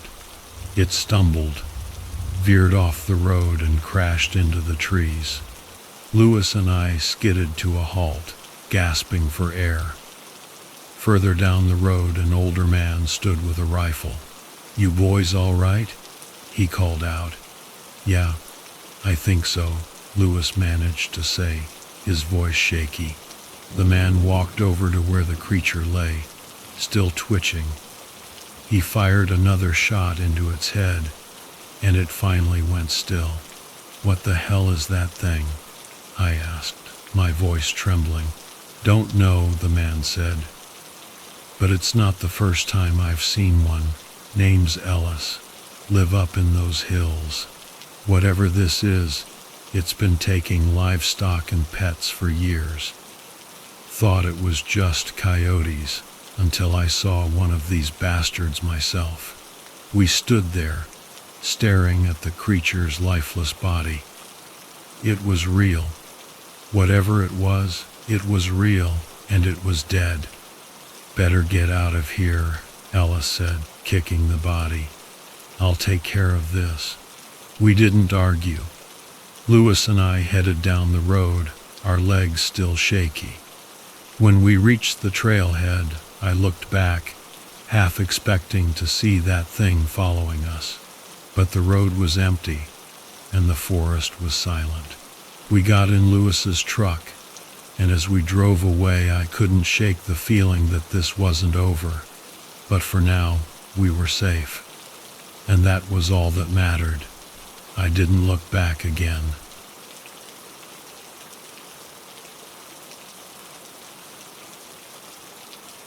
I don't usually talk about this much, but if you're gonna understand what happened, you should know a bit about me. I'm Lester Beard, and I've been hiking since I was old enough to walk. There's just something about being out in the wilderness, you know? A quiet that drowns out all the chaos of everyday life. Maybe that's why I kept at it all these years, even with everything else falling apart. My wife left a few years back, and the kids, well, they've got their own lives now. So hiking's been my escape, a place where I can just be, without all the noise. I remember it was the summer of '99 when I decided to tackle the Olympic Peninsula in Washington. It's the kind of place that feels untouched by time, with these massive trees, misty mountains, and miles of trails that barely anyone ever sees. I'd heard about this one trail up near the Hoh Rainforest, barely even on the map. Only the really experienced hikers knew about it. That was the kind of challenge I needed. The drive out there was long, winding through these tiny towns that seemed stuck in a different time. I finally reached the trailhead late in the afternoon, the sun already starting to set. It wasn't much of a trailhead, really. Just a dirt clearing and a faded sign warning about bears, cougars, steep drops, the usual stuff. None of that worried me, though. I'd dealt with my fair share of wildlife before. I packed light, just enough gear for a couple of days. Figured I'd make it to a high ridge by nightfall, camp out, and then head deeper into the wilderness the next morning. The trail was more like a suggestion than an actual path, overgrown with ferns and bushes, barely visible in the fading light. But that's what I liked about it. It felt like stepping back in time, into a world where man hadn't messed with anything yet. As I hiked, the forest closed in around me. The trees got thicker, their branches all tangled up above like some kind of natural cathedral. The air was damp and heavy with the smell of moss and earth. The only sounds were my boots crunching on the ground and the occasional bird call in the distance. Eventually I reached the ridge just as the last light faded. I set up camp, built a small fire, cooked a simple meal. The night was silent, except for the crackling fire and the rustle of leaves in the breeze. I don't know what woke me up. Maybe it was the silence. Too much of it, even for a place like this. The fire had burned down to embers, and the forest was pitch black, the kind of darkness that seems to swallow everything. I lay there for a moment, listening hard, trying to hear anything, but there was nothing. No wind, no animals, just this unnatural stillness. I grabbed my flashlight, and the beam cut through the darkness. That's when I noticed it. The forest wasn't just quiet, it was dead. No insects buzzing, no rustling in the underbrush. I've spent enough time in the woods to know that's never a good sign. I sat up, every sense on high alert. The hair on the back of my neck stood on end, but I couldn't see anything out of place. Just the same trees, the same dense undergrowth. I tried to shake it off, told myself it was nothing, just my mind playing tricks on me. But as I started to settle back down, I heard it. This faint, almost imperceptible sound, like a twig snapping in the distance. My heart started pounding. It was too deliberate, too close. I pointed the flashlight towards the sound, but all I saw were shadows. I knew better than to shout or make any noise. If there was something out there, I didn't want to give it any more reason to come closer. For what felt like hours, I sat there, flashlight in hand, scanning the trees. The sound didn't come again, but that didn't ease my nerves. I knew something was out there, something that had silenced the whole forest. Finally, I must have dozed off, still clutching that flashlight. Morning came with a thick mist hanging over the ridge. The forest was still eerily quiet. I packed up fast, eager to put some distance between me and whatever had been out there. I decided to push deeper into the forest, to a place marked on my map as Lost Lake. It was this small, isolated lake that hardly anyone ever visited. Seemed like the perfect place to get away from the feeling that had been dogging me since the night before. The hike was rough. The trail was practically non-existent. I had to bushwhack through these dense thickets, branches scratching at my arms and face. The silence from the night before lingered, and every little sound made me jump. But I kept going, determined to reach that lake. When I finally broke through the trees and saw the water, it was stunning. Lost Lake was like a perfect mirror, reflecting the towering pines and the gray sky above. But even here, something felt off. The air was too still, the silence too deep. I set up camp on a small rise overlooking the lake, figuring I'd stay just long enough to shake this feeling that had been following me. That's when I saw it. Across the lake on the far shore, something moved between the trees. At first I thought it was just a trick of the light, maybe a deer or a bear, but then it stepped into the open and my blood ran cold. It was tall, way too tall for any animal I knew. It walked upright, its movements smooth, deliberate. I could only make out its silhouette, but that was enough to tell me it wasn't anything natural. I froze, heart hammering in my chest. The thing stopped at the edge of the water, like it was looking right at me, even though I couldn't see any eyes. For a moment, we were just locked in this silent standoff, neither of us moving. Then it let out this noise, a low, deep rumble that echoed across the lake. The sound was wrong, unnatural, like it didn't belong in this world. Panic surged through me, and I did the only thing I could think of. I grabbed my gear and ran. I didn't care about the trail or where I was going. I just needed to get away. I crashed through the forest, branches tearing at my clothes, my breath coming in ragged gasps. The whole time I could hear it following me, that same rumble getting closer and closer. I don't know how long I ran. It felt like hours, but it could have been minutes. Finally, I burst out of the trees and onto a narrow logging road. I didn't stop running until I reached my truck, miles away at the trailhead. I threw my gear in the back, peeled out, and didn't look back. I drove straight to the nearest town, this little place called Forks. I was a mess, trying to make sense of what I'd seen. I stopped at a diner, ordered some coffee, and just sat there staring into the cup like it held all the answers. This old, local, weathered skin and a thick beard sat down across from me. He looked at me for a long moment, then said, "You look like you've seen a ghost." I didn't know how to respond. How do you explain something like that?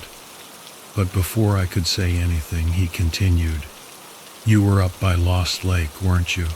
I nodded, a chill running down my spine. The old man leaned in, his voice low. "There are things in those woods, things that shouldn't be disturbed. You're lucky you made it out." I wanted to ask him more, but before I could, he stood up, tossed some bills on the table, and walked out, leaving me with more questions than answers. I never went back to the Olympic Peninsula after that. I kept hiking, but I stuck to trails I knew, places where I didn't feel that unnatural silence. Whatever it was I saw, it's still out there, and I have no intention of finding it again. That's all there is to it. I survived, and that's enough for me.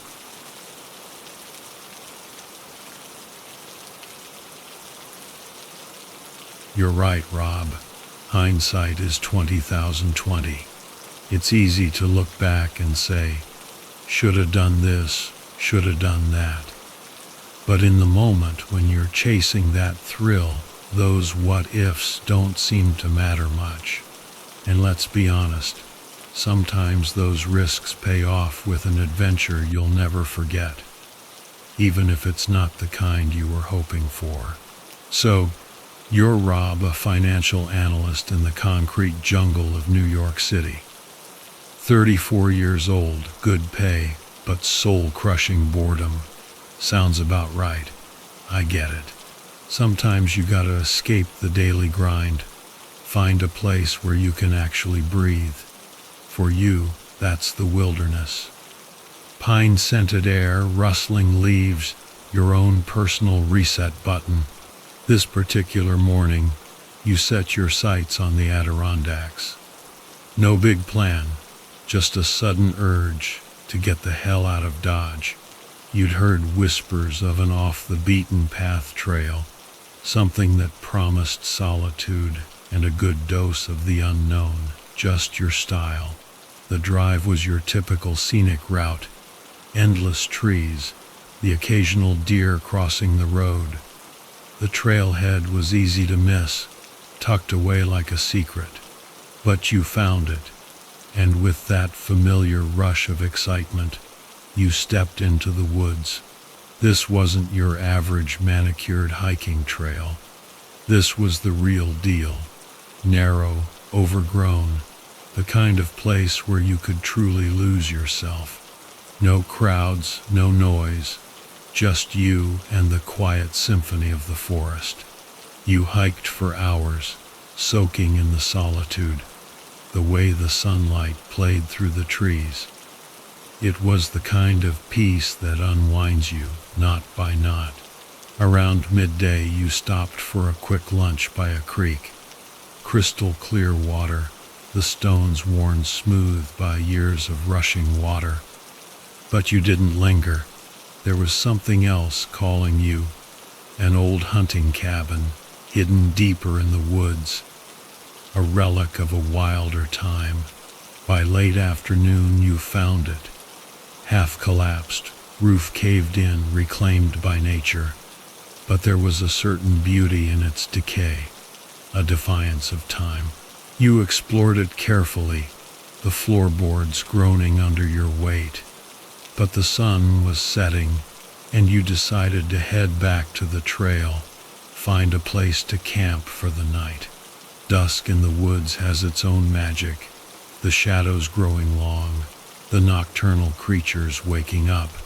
But about a mile from the cabin, you noticed something was off.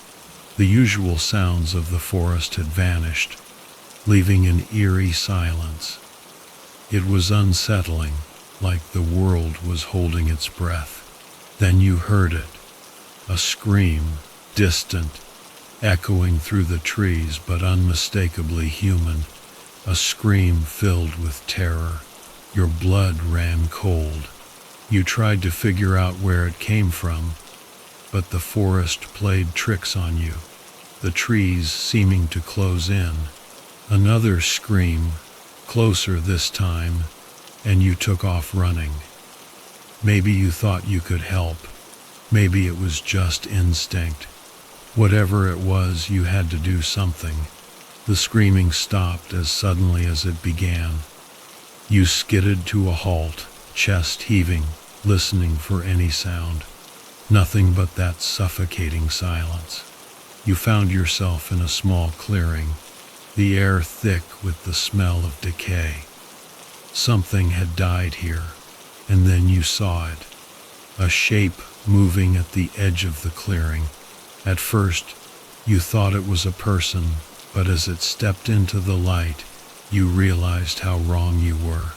Taller than any human, covered in coarse fur, with limbs that were too long, too thin, almost spider-like.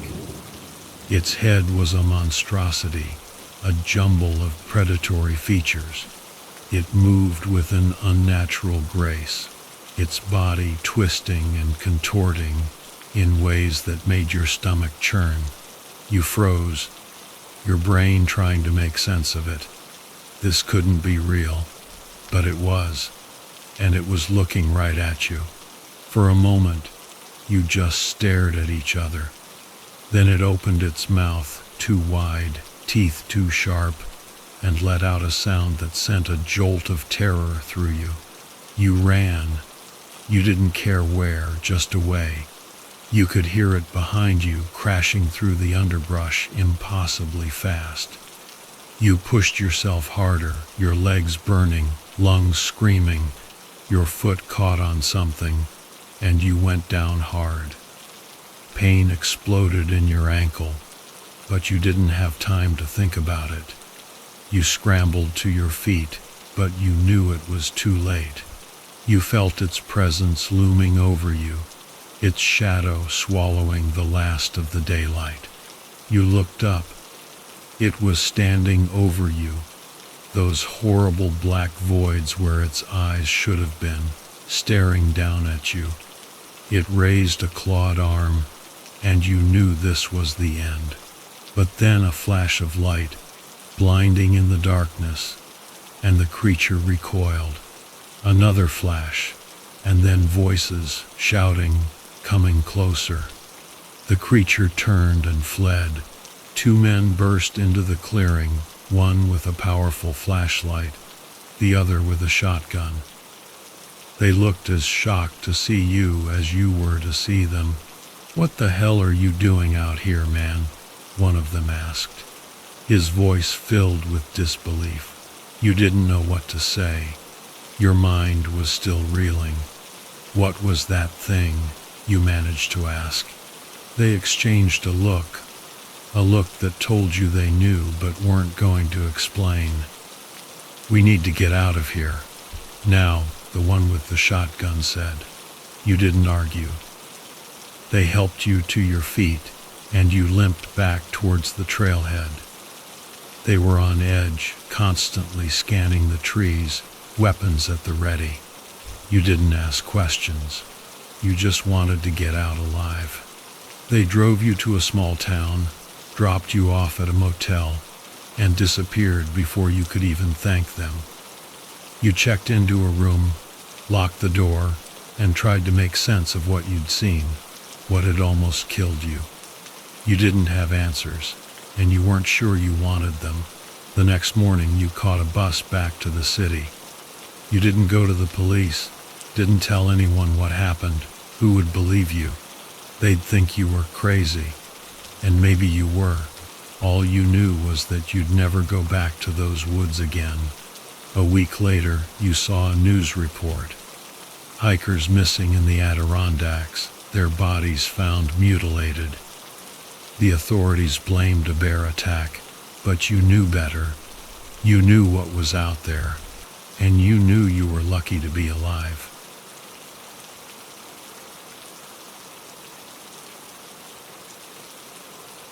It was 1998, and I was on the brink of something, though I couldn't tell you exactly what. Maybe it was just a midlife crisis brewing early, or maybe I just needed to get away from everything. Whatever the reason, I found myself driving up to the Chattahoochee National Forest in Georgia. It was supposed to be a simple camping trip, a few days to clear my head. My name is Rora, and I'd always prided myself on being a practical guy. Grew up in New Jersey, worked as a machinist, and lived for the weekends when I could escape to the outdoors. I wasn't married, no kids, and I liked it that way. Life was simple, straightforward, and I wanted to keep it that way. I parked the truck near the trailhead of a lesser-known path that wound its way up Blood Mountain. The name didn't scare me. It was just another hike, another chance to disconnect from the monotony of life. I shouldered my pack, checked my gear, everything in its place, and set off. The first few hours were uneventful. The trail snaked through dense woods. The air was cool and crisp, and I could feel the tension in my shoulders start to ease. I was making good time, and for a while I let my mind wander. I thought about work, about the guys at the shop, about how they'd laugh if they saw me out here playing mountain man. About halfway up, I took a break by a small creek that cut across the trail. I was kneeling to refill my water bottle when I noticed something strange. The rocks around the creek bed were dark, almost black, and sticky with what looked like old blood. The sight of it made my skin crawl, but I brushed it off. Maybe an animal had gotten into a fight here, nothing unusual in the wild. As I continued up the trail, I couldn't shake the feeling that something was off. The forest seemed quieter, the air heavier. Every snap of a twig underfoot made me jump, though I tried to rationalize it away. I was alone, but not lonely, I told myself. I was in control. I made camp that night in a small clearing, the sky barely visible through the thick canopy of trees. I set up my tent, started a fire, and cooked a can of beans. The solitude was supposed to be comforting, but it wasn't. The silence was too deep, too empty. It felt like the woods were holding their breath, waiting for something. I tried to sleep, but the sounds of the forest, what few there were, kept me awake.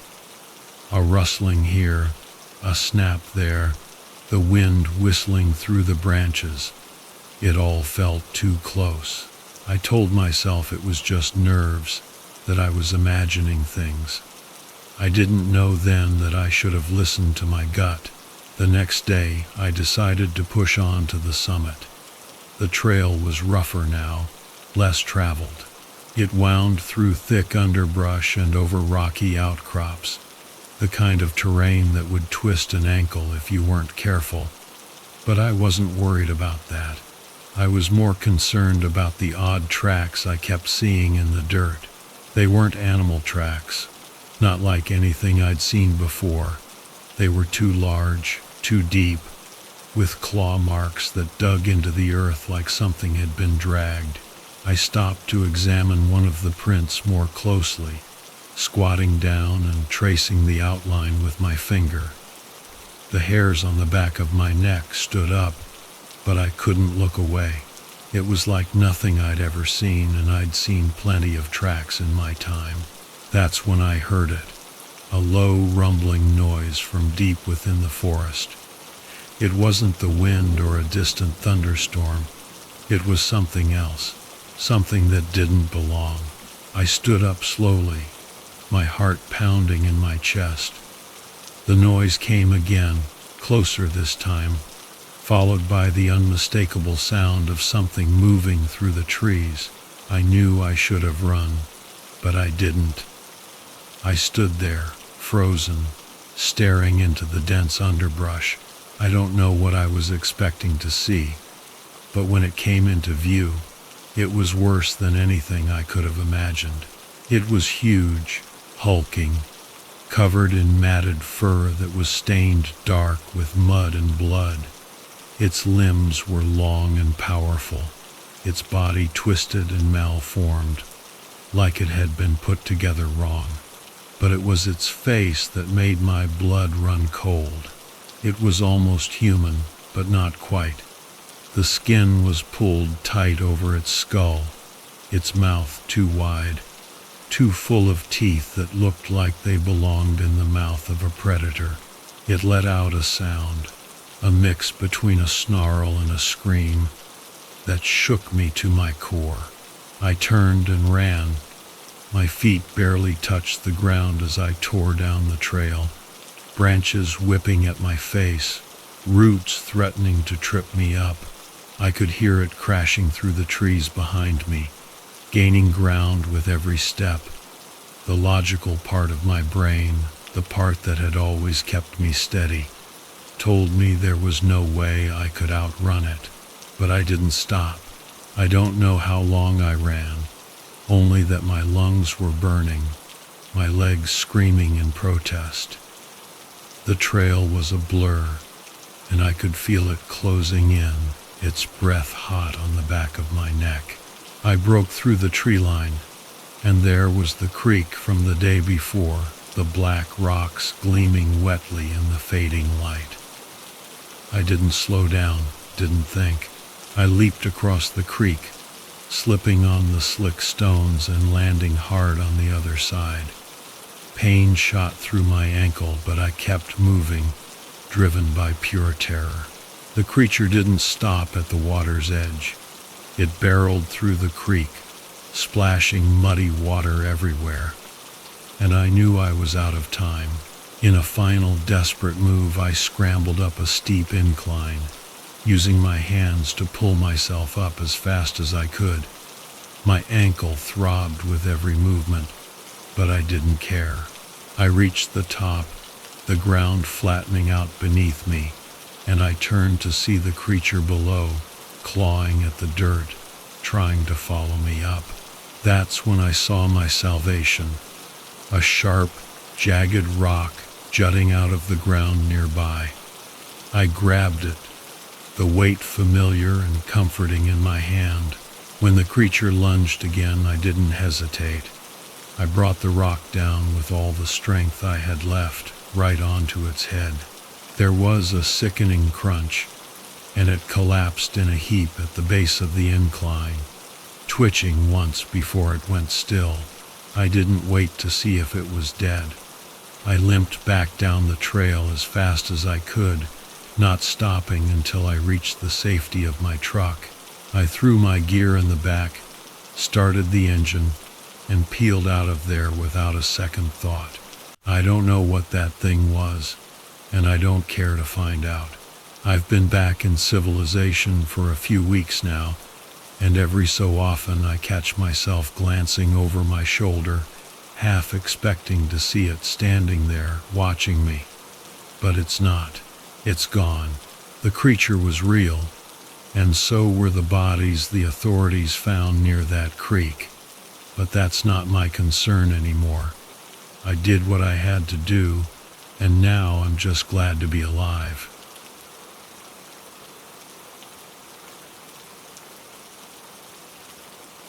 It was 1999, and I was itching for an escape.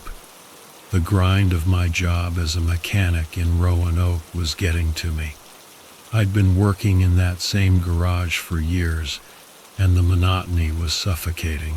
The thought of fresh mountain air, the smell of pine, the crunch of leaves under my boots, that was my idea of heaven. My name's Lester Darrow, and I've never been one to shy away from a challenge. Luckily, a couple of my buddies, Doug Miller and Steve Hawthorne, were up for an adventure too. So we packed our gear and headed for the Appalachian Mountains.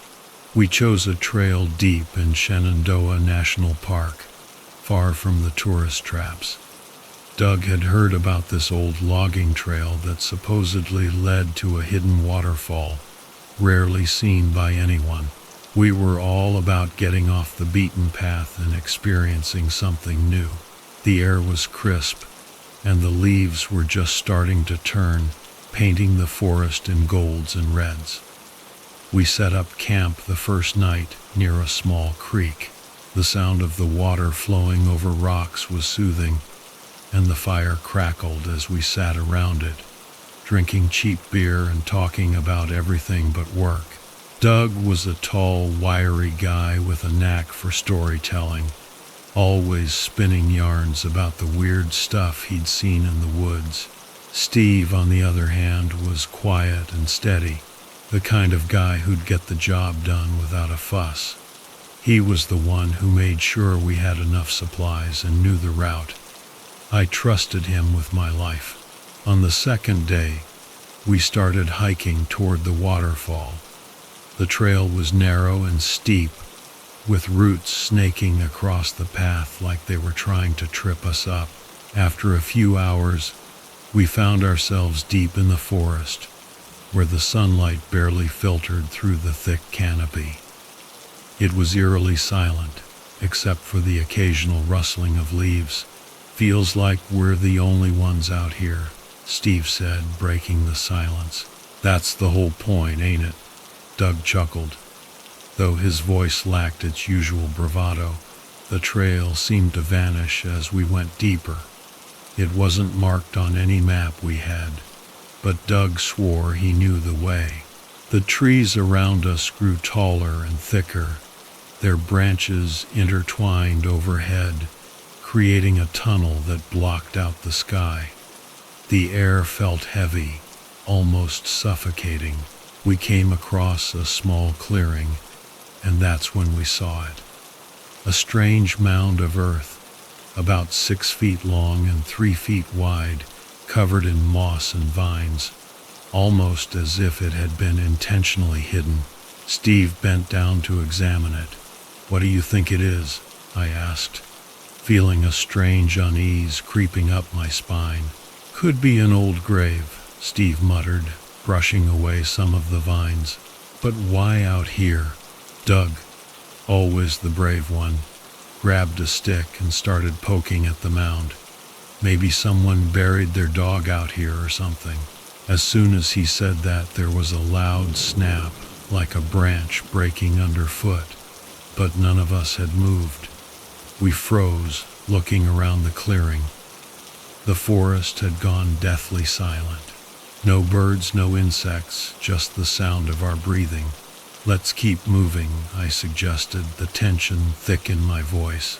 We left the clearing behind, but the sense of unease stayed with us. The further we went, the more disoriented we became. The trees seemed to close in on us, and the trail we had been following disappeared entirely. Doug tried to backtrack, but every direction looked the same. "This isn't right," Steve said, glancing around nervously. "We should have reached the waterfall by now." I checked my watch. It had stopped. The realization sent a jolt of fear through me, though I didn't want to show it. "Maybe we should head back to camp," I suggested. "We can try again tomorrow." Doug nodded, his usual confidence strained. We turned around, but no matter which way we went, the forest seemed to twist and turn us back to that same clearing with the mound. It was like the woods were playing tricks on us, leading us in circles. As the day wore on, the light dimmed, and we found ourselves back in the clearing. But something was different. The mound was disturbed, like something had crawled out of it. The earth was churned up, and there were deep claw-like marks in the soil. "What the hell did that?" Doug asked, his voice trembling. None of us had an answer. We were 3 grown men, but standing there, we felt small and vulnerable.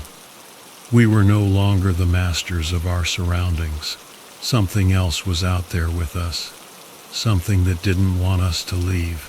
"We need to move," Steve urged, his eyes darting around the perimeter of the clearing.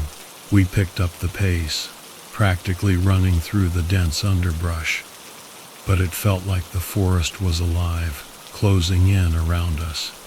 The trees loomed taller, their branches reaching down like skeletal hands.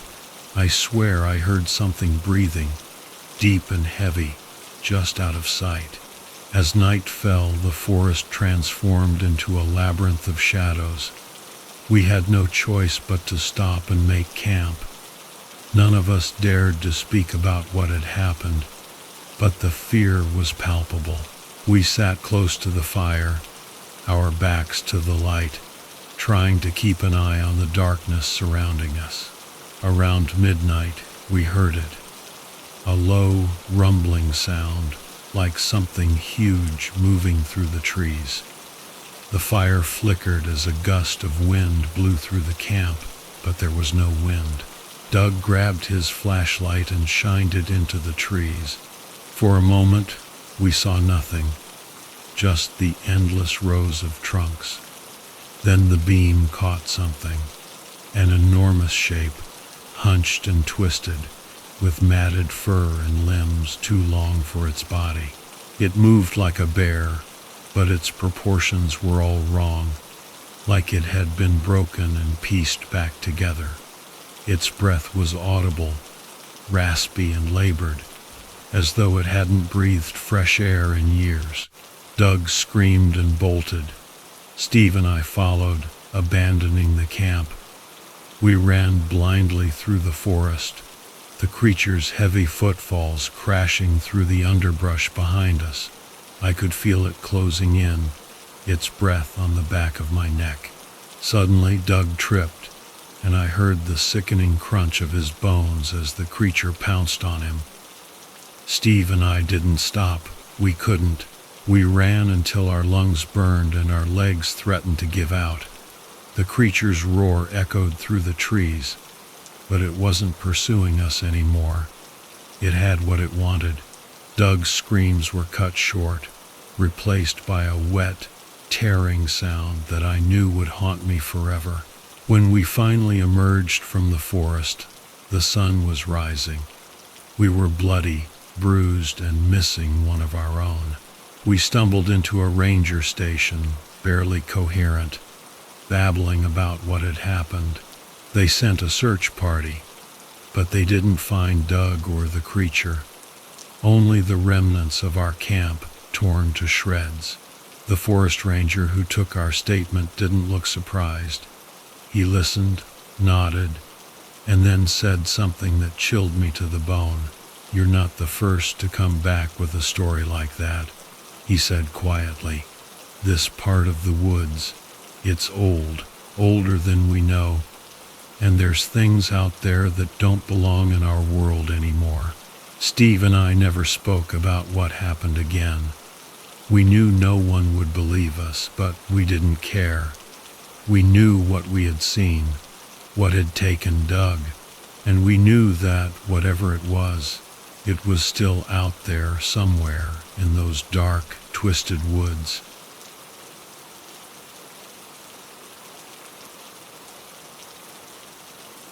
"19 and pissed off at the world. That's what I was when I first stepped into the thick woods of the Pacific Northwest. My dad had died a month earlier, leaving a hole in my life I didn't know how to fill. He was a hunter, a man of the wild, and I figured I could find some piece of him out there in the wilderness. Crying wasn't my style. I needed to feel something real. The bite of the wind, the prick of pine needles, the raw power of the mountains. A few years later, I found myself back in those same woods. Not because I was feeling sentimental, but because I needed an escape from the suffocating life I was living in Seattle. Stuck in a dead-end job with people I couldn't stand, doing work that meant nothing to me. The city was closing in, and the more trapped I felt in that cubicle, the more I craved the untamed wilderness. So, one Saturday morning, I threw my old camping gear in the trunk of my Subaru and headed for the Olympic Peninsula. The air there is thick with the scent of moss, and the trees tower like ancient giants. This time, I wasn't alone. My childhood buddy Carl had agreed to come along. Carl was a burly guy with a wild beard that always seemed a bit out of place in the city. He was the kind of guy who could laugh off a broken bone and keep on trekking. We hadn't seen much of each other since I moved to Seattle, but when I called him up, he was all in. The plan was simple: hike deep into the woods, camp for a few days, maybe bag some game if we were lucky. We set out early, the morning fog clinging to the ground like a shroud. The trail was narrow, twisting through the dense undergrowth. The silence was broken only by the snap of a twig or the distant call of a bird. It was the kind of quiet that makes you feel like the world is holding its breath, waiting for something to happen. About 10 miles in, we found a clearing and decided to set up camp. The sky was darkening, promising rain, and the wind had picked up, rustling the leaves in an almost ominous way. But we were seasoned campers, and the weather didn't faze us. We built a fire, cooked some grub, and settled in for the night. That's when we heard it. At first, it was just a faint, distant sound, maybe the wind, maybe an old tree creaking. But as the night wore on, it got closer, clearer. It was a sound I couldn't place, a deep, throaty rumble that seemed to vibrate in my chest. Carl looked at me, his eyes narrowed. "What the hell is that?" he asked, his voice low.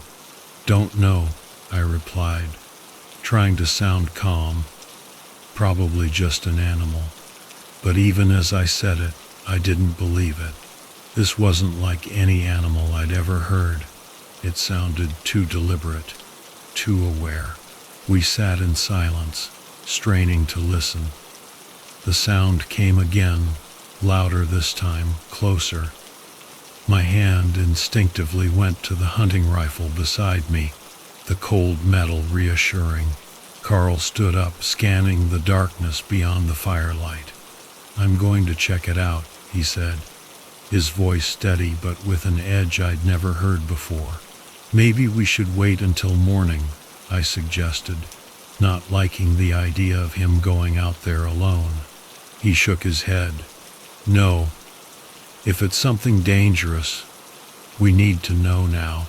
I couldn't argue with that, so I grabbed my flashlight and followed him. We moved slowly, our flashlights cutting through the darkness. The sound came again, louder still, followed by a rustling in the underbrush. Carl raised his rifle, finger on the trigger. We found it just beyond the clearing. At first, it was just a dark shape hunched over something on the ground. I thought it was a bear, but as we got closer, I realized it was something far worse. The creature was massive, covered in thick, matted fur that seemed to swallow the light from our flashlights. It was crouched over the remains of a deer, its jaws working methodically as it tore into the flesh. But it wasn't the sight of the creature that chilled me to the bone. It was the smell. A thick, rancid stench that filled my nostrils and made my stomach churn. Carl didn't hesitate. He aimed his rifle and fired. The shot echoed through the forest, but the creature didn't even flinch. It turned to face us, and that's when I saw its face, if you could call it that. It was grotesque, twisted, with a mouth full of teeth that seemed too big for its skull, and a nose that was nothing more than two slits. But it was the eyes that terrified me most. There was an intelligence in them, something cold and calculating that made it clear this was no ordinary animal. Carl fired again, hitting the creature in the chest.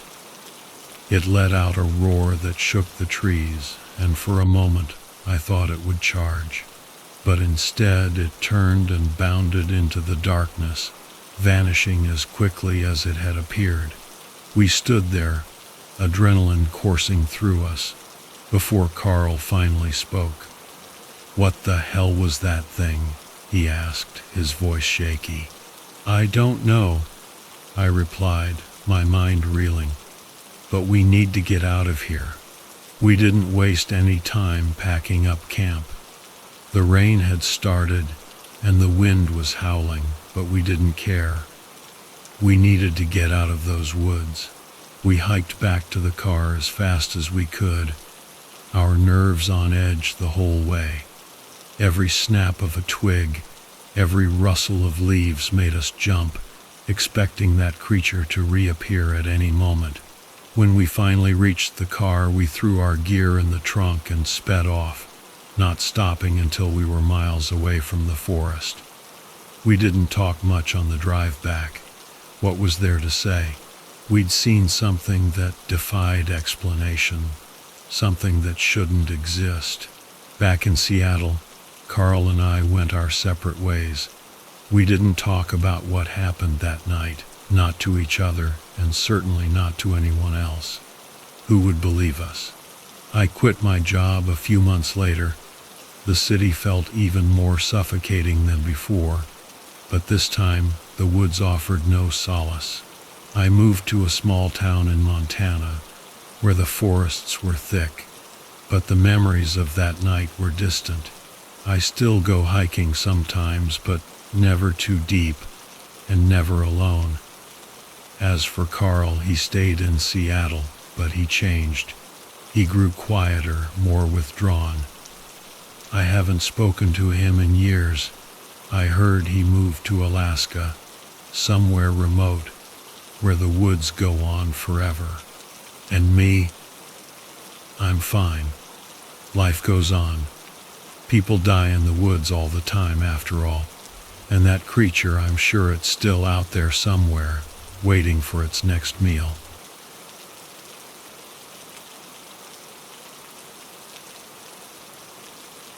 The year was 1988. I was standing on the edge of a cliff in the Allegan Mountains, gasping for air and staring out at the vast wilderness. Me, Sam, and Marcus had just finished a grueling week at the steel mill, and this hiking trip was our escape. We'd been doing these trips since college, always chasing that perfect moment of solitude. But this time, things felt different. It was Sam who suggested we venture into the less traveled parts of the Allegan, far from the usual trails. There's something about this place, he'd said, eyes gleaming with excitement. Untouched, you know. We won't see another soul out there. It was a tough sell at first. Marcus wasn't keen on straying from the known paths, and neither was I, truth be told. But Sam had a way of making things sound like the adventure of a lifetime, so we agreed. It wasn't the first time we'd trusted Sam's instincts, and usually it paid off. The first day was uneventful, which was exactly what we were hoping for. We hiked deep into the mountains, leaving civilization far behind. The air was crisp, and the trees thickened as we went, their branches weaving into a canopy that blocked out most of the sunlight. It was like stepping into another world, one where time moved differently. By late afternoon, we found a small clearing by a stream, the perfect spot to set up camp. Marcus started on the tents while Sam went off to gather firewood. I stayed by the stream, filling our canteens and soaking in the quiet. There was something about the place that gnawed at me, though. The silence was too thick, too still. I couldn't shake the feeling that we weren't alone. Sam returned with an armful of wood, his usual grin plastered on his face. "This place is something else, huh?" he said, dropping the logs near the fire pit Marcus had dug. "Not a soul for miles. It's perfect," I nodded. But the unease didn't leave me. We'd been in remote places before, but there was something different here. The forest seemed alive in a way I couldn't explain, as if it was watching us, waiting. We sat around the fire that night, trading stories and jokes, just like old times. Marcus, ever the skeptic, kept ribbing Sam about his perfect spot, but Sam just laughed it off. I didn't say much, just listened and kept an eye on the darkness beyond the firelight. It wasn't until the second day that things started to unravel. We woke early, planning to hike further up the mountain to get a better view. The trail was steep and treacherous, but the promise of untouched beauty kept us going. The further we climbed, the thicker the air seemed to get, pressing down on us like a weight. Around noon, we reached a plateau where the trees thinned out, and the ground was covered in soft, spongy moss. It was eerily quiet. The only sounds our heavy breathing and the crunch of our boots on the ground. Sam was leading the way when he suddenly stopped, holding up a hand to silence us. "Do you hear that?" he whispered, his voice barely audible. I strained my ears but heard nothing. "What is it?" I asked, feeling the hairs on the back of my neck stand up. Sam didn't answer right away. He was staring into the distance, towards a cluster of trees at the far end of the plateau. "There's something out there," he said finally, his voice tight with something I'd never heard from him before. "Fear." Marcus, ever the pragmatist, scoffed. "It's probably just a deer or something. We're in the middle of nowhere, Sam. There's nothing out here but us." But Sam wasn't convinced, and neither was I. There was a tension in the air that I couldn't ignore, a feeling that something was wrong. I found myself glancing over my shoulder, expecting to see something lurking in the shadows. We pressed on, though none of us willing to admit that we were scared. The trail became harder to follow, and the trees grew closer together, their branches tangling above us like a web. The further we went, the more oppressive the atmosphere became. That's when we found the bones. They were scattered across the trail, picked clean and bleached white by the elements. At first we thought they were from an animal, maybe a deer or a bear. But as we moved closer, it became clear that these weren't animal bones. They were human. Marcus swore under his breath, his usual bravado gone. Sam was silent, his face pale as he knelt down to examine the remains. "This doesn't make any sense," he muttered. "No one comes out this far. How did they?" Before he could finish, a sound echoed through the trees, low and guttural, like nothing I'd ever heard before. It was close, too close. We all froze, fear tightening around our throats like a vice. "What the hell was that?" Marcus whispered, his eyes wide with panic. Sam stood up slowly, his hand inching towards the hunting knife on his belt. "We need to get out of here," he said, his voice trembling. We turned back the way we came, moving quickly but cautiously, every rustle of leaves sending us into a fresh wave of terror. The forest, once serene, now felt like a predator stalking its prey, the shadows lengthening and deepening with every step we took. That's when we saw it. At first it was just a shape, barely visible through the trees, but as it moved closer it became clear that this was no animal. It walked on two legs, hunched over, its skin pale and stretched tight over a gaunt frame. Its face was a twisted mockery of human features, a gaping mouth filled with jagged teeth, and limbs that were too long, too thin, to belong to anything natural. We ran. The thing gave chase, its movements unnaturally fast, covering ground with terrifying speed. I could hear its breathing, wet and ragged, as it closed in on us. We didn't stop to think, didn't look back. We just ran, our bodies driven by pure, animalistic fear. But Marcus wasn't fast enough. I heard him scream as he was dragged into the underbrush, his voice cutting off abruptly. Sam and I didn't stop. We couldn't. We crashed through the forest, tearing through branches and thorns, the sound of pursuit close behind. We stumbled back into the clearing by the stream, our camp still standing as if nothing had happened. But there was no time to think, no time to rest. The thing was still coming. Sam grabbed the hatchet from his pack, turning to face the direction we'd come from. "We have to fight it," he said, his voice steady despite the terror in his eyes. I wanted to argue, to tell him we should keep running, but I knew it was pointless. We couldn't outrun it. We had to stand our ground. The thing burst from the trees, its mouth open in a soundless scream, its arms outstretched like claws. Sam swung the hatchet, the blade biting deep into its chest. But it didn't slow down. It slammed into him, knocking him to the ground, its teeth sinking into his shoulder. I grabbed a fallen branch, swinging it with all my strength at the creature's head.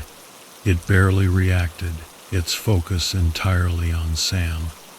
But the blow was enough to give him a chance. He rolled free, gasping in pain. As the thing turned its attention to me, I swung again, this time catching it in the jaw. It staggered back, and in that moment, Sam lunged forward with the hatchet, burying it in the creature's neck. The thing let out a high-pitched screech, flailing wildly as it tried to pull the blade free. And then it stopped. The creature collapsed to the ground, its body twitching before finally going still. Sam and I stood there, panting, staring at the lifeless form at our feet. It didn't vanish, didn't dissolve into the air. It was real as the blood on Sam's hands and the pain in my chest. We didn't speak as we packed up the camp, moving quickly and efficiently, the adrenaline still pumping through our veins. The body was still there when we left, lying in the dirt like a grotesque reminder of what had happened. The hike back to civilization was a blur, neither of us saying much, our minds too numb to process everything. When we finally reached the trailhead, it was as if a weight had been lifted from our shoulders. But the memory of what we'd seen, what we'd done, would never leave us. The authorities found the remains of Marcus the next day, along with the creature's body. It was reported as an unknown animal attack, something that defied classification. Sam and I were questioned, but we stuck to the story, knowing that no one would ever believe the truth. As we drove back to the city, the mountains fading into the distance, Sam looked over at me, his face pale but determined. "We did what we had to do," he said simply, and that was that. There was nothing more to say.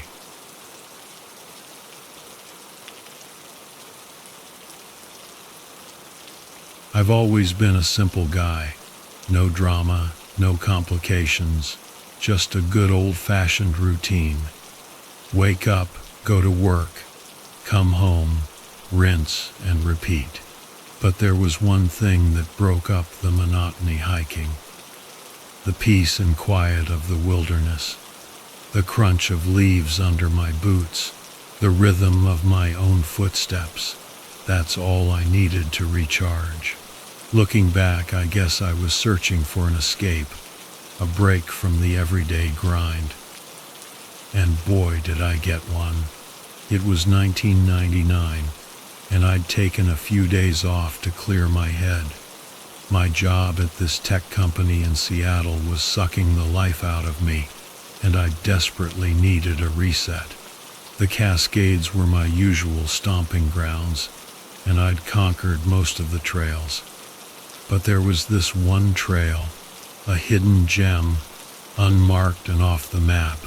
I'd heard about it from some guy at a bar, and it sounded like just what I needed. So I packed light, just the essentials, and hit the trail early one morning. The trailhead was practically invisible, tucked away behind a wall of trees that felt like a portal to another world. The path was narrow, winding its way up into the dense forest. As I walked, the sounds of civilization faded away, replaced by the rustling of leaves and the chirping of birds. There was something strange about the air that day, an eerie stillness that I couldn't quite put my finger on. I brushed it off as pre-hike jitters, but looking back, it was like a warning. About 2 hours in, I spotted the first sign that something was amiss. Deep claw marks raked across a tree trunk. My first thought was a bear, but the marks were too high, too far apart for any bear I'd ever seen. Still, I wasn't going to let a few scratches ruin my day. I kept going. As I climbed higher, the trees thinned out. revealing a breathtaking view of the valley below. I stopped to catch my breath and soak it all in, and that's when I heard it. A rustle in the bushes behind me, followed by a low grunt. My heart leaped into my throat, but I told myself it was probably just a deer or maybe an elk, nothing to worry about. But then I saw it. At first, it was just a shadow, a dark shape moving between the trees. But it was big, way bigger than any animal I'd ever seen in the wild. I froze, hoping it would just pass me by. It didn't. It moved closer, slowly, deliberately, like a predator stalking its prey. My hands trembled as I reached for the knife in my pack. Not that I thought it would do much good. Whatever this thing was, it wasn't something a knife could handle. It stepped out from the trees, and I got my first clear look. It was like a wolf, but distorted. Its body was too long, its limbs too thin, and its head was all wrong. The mouth was a gaping maw filled with razor-sharp teeth, and its skin was a patchwork of fur and scales. It looked like something out of a prehistoric nightmare, an abomination that didn't belong in this world. Instinct took over. I turned and bolted down the trail, not caring where I was going, just needing to get away from that thing. I could hear it behind me, its heavy footsteps pounding the earth, gaining on me with every stride. I was a decent runner, but it was faster, stronger. My legs burned, my lungs screamed for air, but I couldn't stop. I crashed through the underbrush, branches whipping at my face and arms. The trail was long forgotten. I stumbled and fell, tumbling down a steep slope, landing with a thud in a thicket of bushes. My pack snagged on a branch, and I wrestled to free myself, all the while knowing that thing was getting closer. I could hear it now, a wet, guttural sound coming from its throat. Not a growl, but something much worse. Then I spotted a small cave, barely more than a crevice in the rock. I scrambled inside, pressing myself against the cold stone, praying it hadn't seen me. The sounds of pursuit grew louder, then stopped. I held my breath, every muscle in my body tense, waiting. But it didn't find me. The creature passed by, its shadow briefly darkening the cave entrance before moving on. I didn't move for what felt like hours. My mind raced, trying to process what I'd just seen, trying to make sense of it. But there were no answers, just more questions. When I finally crawled out of the cave, the sun was setting. I had no idea where I was, but I knew I couldn't stay there. I had to keep moving. I walked for hours, my body on autopilot, my mind numb, replaying the encounter over and over. Eventually, I found a creek and followed it downstream, hoping it would lead me to civilization. My legs were like lead, my body battered and bruised, but I kept going. Just as the last light faded, I saw it, a cabin, old and weathered, but a sign of life. I stumbled towards it, not caring who lived there, just needing to be somewhere safe, somewhere human. I pounded on the door, and an old man answered, his face etched with age and worry. I must have looked like hell because he didn't ask any questions, just pulled me inside and gave me a drink. As I sat by the fire, trying to warm my bones, I told him what had happened. The words tumbled out of me, jumbled and frantic, but he listened patiently. When I was finished, he nodded slowly and said, "You saw it, didn't you? The wind." I'd heard the stories, of course. tales of a creature that roamed the northern forests, a spirit of hunger and madness. But I'd never believed them. They were just stories, campfire tales to scare kids. But looking into the old man's eyes, I knew he wasn't making it up. He believed it, and now, so did I. I stayed in that cabin through the night, the old man keeping watch while I tried to sleep. But sleep wouldn't come. My mind was too full, too raw. I kept thinking about that thing, about how close I'd come to dying, about how it was still out there somewhere. When morning came, I thanked the old man and made my way back to the trailhead. My steps were heavy with the knowledge that I'd never be the same. But life goes on, right? You can't let one bad day ruin everything. I went back to work, back to my routine, but something had shifted. I didn't go hiking again for a long time, and when I did, I stuck to the marked trails, the ones with plenty of people around. It wasn't fear, not exactly, but something close to it. A voice in the back of my mind that whispered every time I thought about venturing off the beaten path. That thing I saw, it's still out there. I know it is. But I don't talk about it anymore. What would be the point? No one would believe me. Hell, sometimes I barely believe it myself. But I know what I saw, and I know I was lucky to get out alive. The proof is out there in the scratches on that tree, in the blood that stained the forest floor where I fell. I don't need anyone to believe me. I know the truth, and that's enough.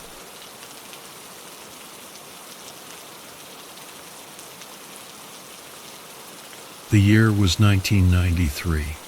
I was stuck in a dead-end job as a janitor at a small community college in northern Minnesota. My life wasn't exactly exciting.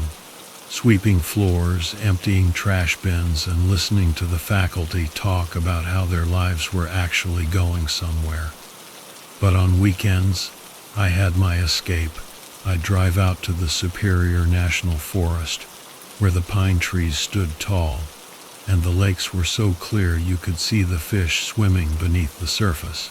I'd hike alone, relishing the silence that was a world away from the buzzing fluorescent lights of the college halls. My name's Frank Clemens, by the way. Just a pretty ordinary guy, nothing special. Grew up in Duluth, spent my whole life up here in Minnesota. I guess you could say I'm a simple man with simple pleasures. Fishing, hiking, and keeping to myself. Never got around to marrying or having kids. I tell people it's because I never found the right woman, but the truth is, I didn't look too hard. I was content with my routines. That Saturday, the air was crisp with the first hint of fall. I had my usual gear, a backpack with some sandwiches, a canteen, and my trusty Swiss Army knife. I was heading for a trail I'd heard about from a ranger, one that wasn't on the usual maps. It was supposed to be more rugged, less traveled, just the way I liked it. The trailhead was nothing more than a gap in the trees, marked by an old weathered sign that had more moss than paint left on it. I hesitated for a moment, looking around. There was something off about the place, but I couldn't put my finger on it. Still, I wasn't one to back down from a little adventure. I pushed forward, the trail narrowing as the trees closed in around me. The first few miles were uneventful. The forest was dense, and the path was rough, just as promised. I didn't see a single soul, which suited me just fine. The peace was interrupted only by the occasional rustling in the underbrush. Probably a deer or a rabbit, nothing to worry about.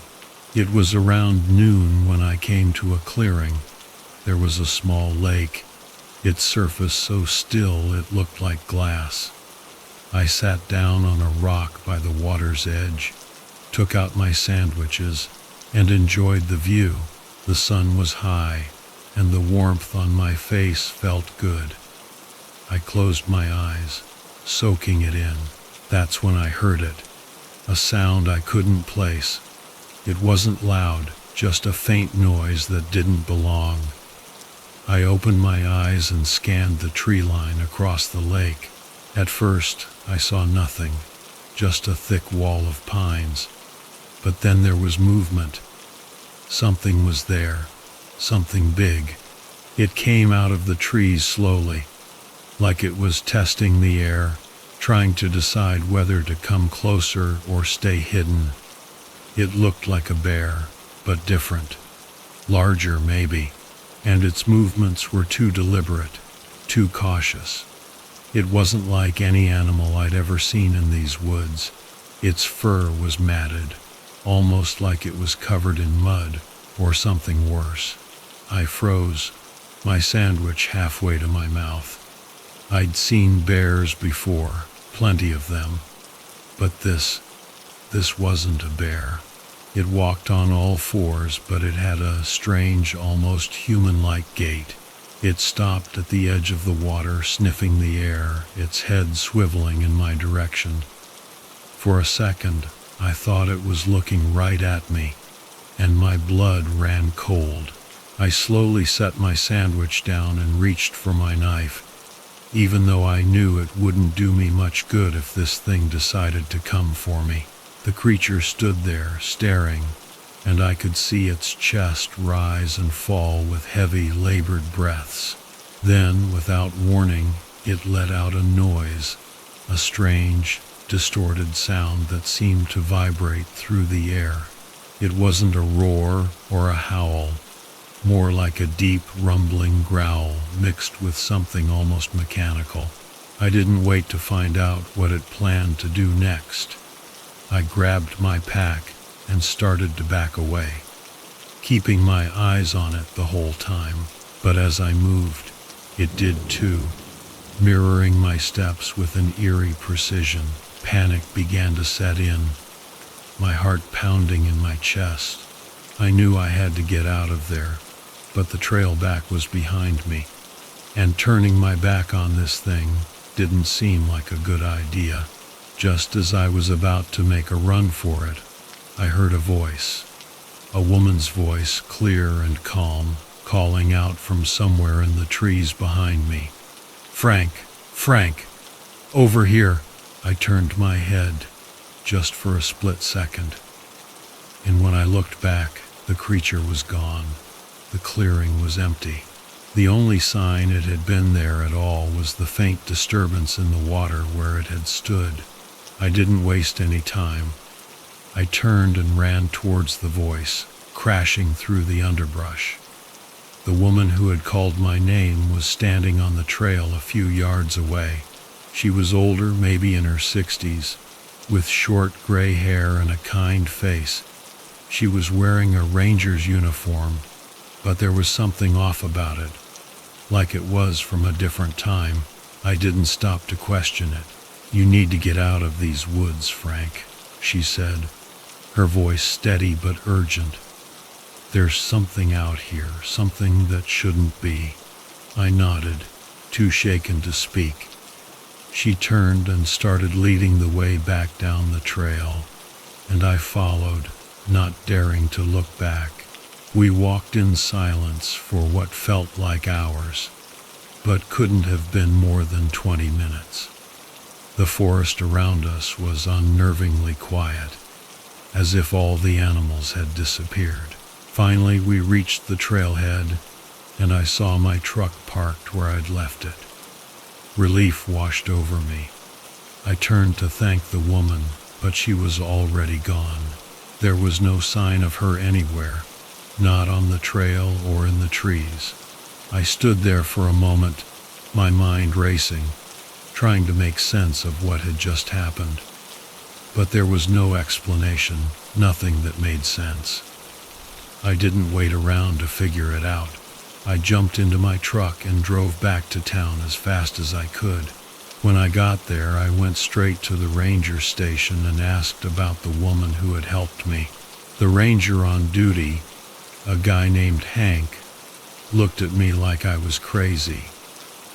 "There's no female ranger here, Frank," he said. "Hasn't been for years. You sure you're not just spooked from whatever you saw out there?" I knew what I saw, and I knew what I heard. But there was no point in arguing with him. I thanked him and left, driving home with the radio turned up loud to drown out the thoughts swirling in my head. That night, I couldn't sleep. I kept thinking about that creature, about the woman who saved me, and about how none of it made any sense. I don't go hiking much anymore, but when I do, I stick to the trails I know. I never went back to that part of the forest, and I never will. It wasn't until a few days later that I heard about the missing person. Another hiker, a guy named Carl something or other. They found his body near the lake, or what was left of it, mauled, they said, by a bear. But I knew better. It wasn't a bear. Whatever it was, it's still out there somewhere in those woods. But that's not my problem anymore.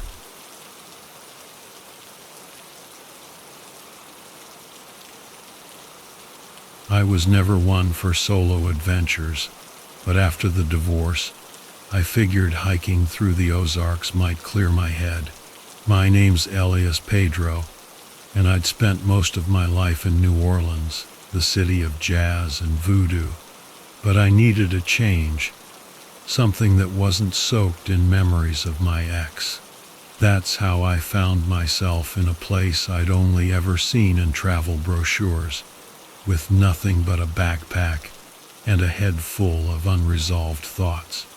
I wasn't a complete novice when it came to hiking. I'd done a few trails around Louisiana, nothing too challenging. I figured the Ozarks would be manageable. The sun was low when I started up the trail, casting long shadows. There was something peaceful about the quiet. No cars, no people, just the rustle of leaves and the distant call of birds. It was exactly what I needed. About an hour in, I met a couple coming down the trail. They looked rattled, like they'd seen a ghost. The guy, tall and built like a linebacker, had a nasty scratch down his arm. His girlfriend, or maybe wife, was pale and clutching a first aid kit. "Something up ahead, big guy," the guy said. "Wouldn't go any further if I were you." "What happened?" I asked, trying to keep my voice steady. I wasn't sure I wanted to know, but something in their eyes told me this wasn't just a bare encounter. "Don't know," he replied, shaking his head. "But it's not natural." His words hung in the air as they continued down the trail. I should have turned around then, but I've never been good at taking advice. Maybe it was stubbornness, maybe just curiosity. Either way, I kept walking. The trail wound higher into the mountains, the trees closing in like a tunnel. The air grew cooler, carrying the scent of damp earth and something else, something metallic, like blood. I told myself it was my imagination, but my gut was screaming otherwise. An hour later, the sun dipped below the horizon, and I was alone in the dark woods with nothing but a flashlight. I'd brought a tent, planning to camp overnight. But the further I walked, the less appealing that idea became. I decided to find a clearing, somewhere I could see what might be coming. That's when I saw the first sign. It was a scrap of fabric caught on a branch at eye level. At first I thought it might be from the couple I'd passed, but the fabric was old, frayed, and stained dark with something I didn't want to identify. A chill ran down my spine that had nothing to do with the night air. I kept going, telling myself I was being ridiculous. But then I found the second sign, a footprint, half hidden in leaves, but unmistakably human. It was fresh, and it was big. Too big for that couple. Too big for anyone I'd want to meet out here. I wasn't scared yet, just cautious. I've always believed in facing things head on, so I followed the trail. It was hard to see in the dark, but the flashlight caught the glint of metal on the ground. A knife, its blade snapped in half. The handle was wrapped in leather, worn smooth from years of use. Someone had dropped it here, and recently. My heart was pounding now, instincts screaming at me to turn back. But I didn't. I couldn't. Something was pulling me forward, deeper into the woods, like a magnet. I wanted to see what was out there, even if it was something I couldn't unsee. The trail led to a clearing, and I stopped dead in my tracks. In the middle of the clearing was a cabin, ancient and half collapsed. Its roof caved in and vines crawling up the walls. It looked like it had been abandoned for decades, but the door was ajar, and a dim light flickered inside. I don't know what possessed me to walk towards it. Maybe it was the need to prove I wasn't afraid, that I could face whatever was waiting. Or maybe it was something else, something I still can't explain. The inside of the cabin was worse than I'd imagined. The walls were covered in strange symbols carved deep into the wood. Some looked like animals, snakes, wolves, birds with too many eyes. But others were shapes I couldn't recognize, twisted and unnatural. A fire burned low in the hearth, casting an eerie glow. In the corner, there was a table, and on that table was something that made my blood run cold. It was a collection of bones, human bones, arranged in a way that suggested some kind of ritual. Skulls, femurs, ribs, all picked clean and carefully placed. There were more symbols drawn around them in what looked like dried blood. I took a step back, my foot crunching on something brittle.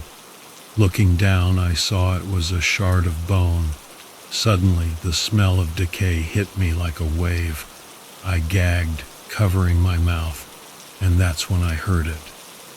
A sound from behind me, soft at first, but growing louder, closer. I turned, and there it was. I can't fully describe it.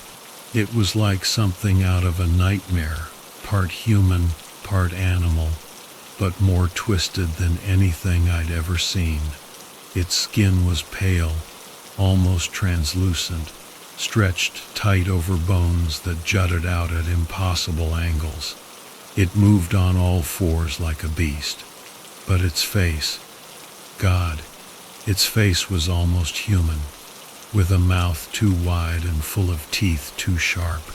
It didn't make a sound as it stalked towards me, its movements deliberate, as if it knew there was no escape. I fumbled for the knife I'd picked up, the broken one, but my hands were shaking too much to get a good grip. The creature paused, its head tilting as if considering something, and then it lunged. Instinct took over. I slashed wildly with the knife, and by some miracle the blade found flesh. The creature howled, a high-pitched scream that pierced the night. But it didn't stop. It lashed out with a clawed hand, catching me across the chest and knocking me to the ground. The pain was instant and overwhelming, but adrenaline kept me moving. I scrambled backward, trying to put some distance between us, but the creature was faster. It was on me in seconds, pinning me down with impossible strength. I thought I was done for, that this was how it would end, alone in the dark with a monster tearing me apart. But then something happened. The creature stopped, its body convulsing as if in pain. It backed away, thrashing against the air, its wide mouth opening and closing as if gasping for breath. I didn't wait to find out what was wrong. I forced myself to my feet and ran, sprinting through the woods, not caring which direction I was going, as long as it was away from that cabin. I must have run for miles before I finally collapsed, my lungs burning, my vision blurring. When I looked back, there was no sign of the creature, but I could still hear its screams echoing in my ears.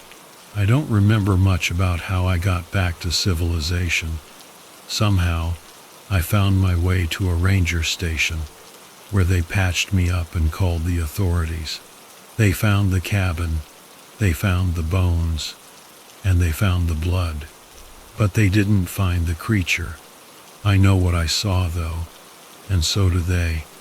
I can see it in their eyes, in the way they avoid talking about what happened, the way they've quietly closed off that part of the trail. They might not say it out loud, but they believe me. And that's all that matters.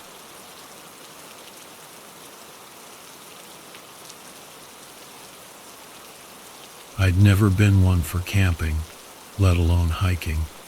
So when my old college buddy Cindy invited me on a weekend trip to the White Mountains in New Hampshire, I wasn't exactly thrilled. But we hadn't seen each other in years, and I figured some fresh air and exercise wouldn't kill me. Cindy was always the adventurous one, the guy who'd push me outside my comfort zone. And this trip was no different. We set off early Saturday morning, gear crammed into the back of his beat-up Jeep. The drive was long, and the winding mountain roads had my stomach doing flips. But seeing those towering peaks in the distance, man, it was something else. The White Mountains are known for their rugged beauty, and even I had to admit, I was getting a little excited. When we reached the trailhead, Cindy was practically bouncing off the walls. "Ready for this, Bennett?" he asked, slapping me on the back as we strapped on our packs. "Yeah, sure," I said, trying to sound enthusiastic. "Lead the way, man." The trail was steep right from the start, winding through thick pine and birch forests. The air was crisp, with that earthy smell of damp leaves and soil. Cindy, naturally, took off like a shot, leaving me struggling to keep up. We chatted about old times, our jobs, relationships, catching up. But as the trail got tougher, our conversation faded, replaced by the sound of our heavy breathing and the crunch of boots on gravel. A few hours in, we reached a clearing with an amazing view of the valley below. We stopped to catch our breath and take it all in. The sky was this incredible blue, and the sun cast long shadows across the landscape. It was peaceful, almost too peaceful. I felt this weird unease in my gut. "Beautiful, isn't it?" Cindy said, wiping sweat from his brow. "Yeah," I mumbled, distracted. Something just felt off. We pressed on, the trail getting narrower and more difficult as we climbed. By late afternoon, we reached a plateau where we planned to camp for the night. Cindy found a flat spot near some boulders, and we set up the tent and gathered firewood. As night fell, the temperature dropped, and the wind picked up, howling through the trees like a ghost. We sat by the fire, eating those freeze-dried meals and sharing a flask of whiskey Cindy had brought. The warmth of the fire and the whiskey helped calm my nerves, but that uneasy feeling from earlier was still there. "You ever hear about the strange stuff that happens up here?" Cindy asked, staring into the flames. I frowned. "What do you mean?" "People go missing in these mountains, Bennett. They say there's something out here, something not human. I snorted, trying to shake off the creeping fear. You're just trying to freak me out. Cindy didn't smile. Maybe, or maybe there's some truth to it. I laughed it off, but the way Cindy's eyes kept flicking towards the dark woods beyond the firelight made me uneasy. I changed the subject, and we talked about other stuff until we were both exhausted. We crawled into the tent, and soon Cindy's snores filled the silence. But I couldn't sleep. The wind seemed to get louder, and every rustle of leaves or snap of a twig made my heart jump. I told myself it was just my imagination, that Cindy's stories had gotten to me, but I couldn't shake the feeling that something was out there watching us. I must have dozed off eventually, because I was suddenly jolted awake by this noise. It was a low, guttural sound that echoed through the trees. My heart pounded in my chest as I lay still, straining to hear over the wind. There it was again, closer this time. It wasn't like any animal I'd ever heard. I shook Cindy awake. "Cindy, wake up. There's something out there." He grumbled, half asleep. "It's probably just a coyote or something. Go back to sleep." But I couldn't. I unzipped the tent just enough to peek outside. The fire had died down to embers, casting a faint glow over the campsite. The forest was pitch black, the trees swaying in the wind, and then I saw it. A shadow moving between the trees. Something big. Something that didn't move like any animal I'd ever seen. "Cindy," I hissed, my voice shaking. "There's something out there. I saw it." This time Cindy sat up, his face serious. He grabbed a flashlight and crawled out of the tent, me right behind him. He scanned the trees with the beam, but all we could see were branches swaying and moonlight glinting off the rocks. "I don't see anything, Bennett," Cindy said, but his voice lacked its usual confidence.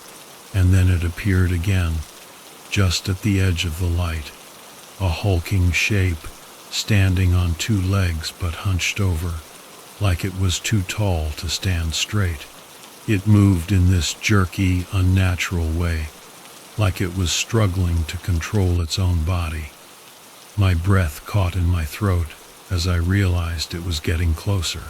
"Cindy, we need to go," I whispered, trying not to make any sudden movements. He didn't argue. We backed towards the tent, grabbing our packs and dousing the fire in one swift motion. The creature let out another low sound, something between a growl and a moan, and started shuffling towards us. It was picking up speed, like it had finally decided we were worth chasing. We bolted. The trail was almost invisible in the darkness, and we stumbled over rocks and roots, our flashlight beams dancing wildly. The sound of the creature crashing through the underbrush behind us was deafening. I could feel its presence, getting closer with every step. My lungs burned, and my legs felt like jelly. But the thought of that thing, it kept me going. Cindy was ahead of me, yelling for me to keep up, but my legs were numb and my vision was blurring. Just when I thought I couldn't go any further, we burst out of the forest and onto a gravel road. The sudden open space gave me a jolt of hope, and I pushed myself to keep running. I glanced over my shoulder to see if it was still following us. It wasn't. The road was empty, and the sounds of the forest had faded. We didn't stop running until we reached the trailhead where Cindy's Jeep was parked. We threw our gear in the back, jumped in, and slammed the doors. Cindy fumbled with the keys, his hands shaking, and then the engine roared to life. We peeled out of the parking lot, tires spitting gravel as we sped down the mountain road. Neither of us said a word for a long time. We just breathed heavily, the adrenaline slowly wearing off. Finally, Cindy broke the silence. What the hell was that thing? I shook my head, still trying to process what we'd seen. I don't know, man, but it wasn't human. That much I'm sure of. We didn't speak for the rest of the drive. When we finally reached civilization, we both knew that whatever had happened up there in the mountains was something we'd never be able to explain. We agreed never to talk about it again.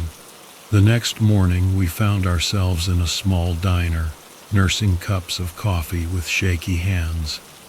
Cindy looked like he hadn't slept at all, and I knew I probably looked the same. We didn't mention the creature, the terror, the night we spent running for our lives. Instead, we talked about sports, work, anything normal to bring us back to reality. But there was this unspoken understanding between us, a shared knowledge that something unexplainable had happened, something we couldn't just forget or dismiss. As we left the diner, Cindy clapped me on the back, a gesture that felt more like he was reassuring himself than me. "Let's stick to the beaches next time, Bennett."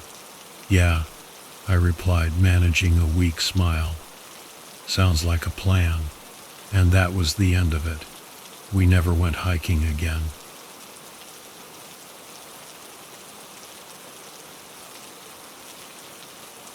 Never thought I'd end up in Alaska, of all places. But hey, that's what happens when you're a stubborn cuss with a thirst for adventure. Me, I'm John, born and bred in Kansas. Yeah, Kansas, where the cornfields stretch on forever and the biggest excitement you get is outrunning a twister. But after a stint in the army and a marriage that went belly up, I needed a change, so I packed my bags and hightailed it to Alaska, land of towering mountains and bears that could make a grizzly look like a teddy bear. And man, Alaska was everything I'd hoped for. Raw, wild, the kind of place that'll chew you up and spit you out if you ain't careful. I took on odd jobs to keep myself afloat. But my real love? Hiking. I'd lose myself in the wilderness for days, just me and the great outdoors. But it was on one of these hikes that things went sideways, and not in a way I could have ever imagined. It was late September, winter breathing down our necks.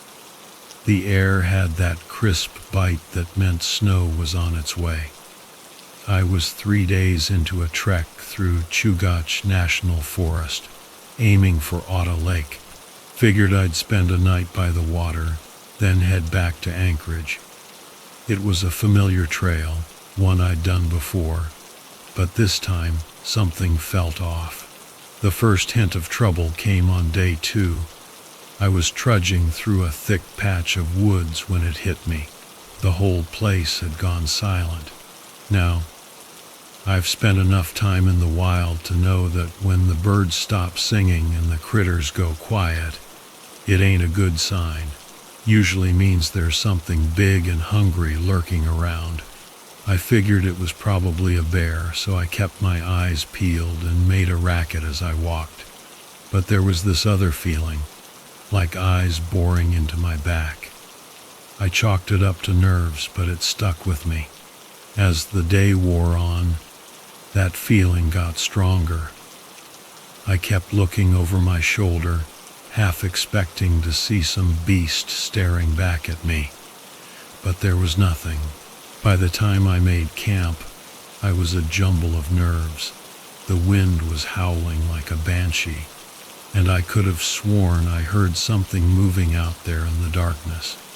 I kept my rifle close, just in case. Sleep was a joke that night. I'd doze off for a few minutes, then jerk awake, convinced I'd heard something. But every time it was just the wind and the creaking trees messing with my head. By morning I was exhausted, but I told myself I was just being a scaredy cat. Day 3, that's when things really hit the fan. I was about 5 miles from Auto Lake when I came across these tracks. Unlike anything I'd ever seen, big, clawed, deep, they didn't look like bear tracks. More like something out of a horror movie. Whatever made them was huge and heavy. The tracks led off the trail and into the thick brush. Every instinct screamed at me to keep moving, get to the lake, and hightail it back to civilization. But damn that curiosity. I had to see. It wasn't long before I found the first body, a moose, or what was left of one. The poor thing had been ripped to shreds like a rag doll. Blood everywhere. The ground stained dark and sticky. The smell was enough to make you puke. I'd seen death before, but this was a massacre. I should have turned back, but I didn't. I kept following those tracks, deeper and deeper into the woods. The trees got thicker, the undergrowth denser, and that feeling of being watched, it was like a weight on my shoulders.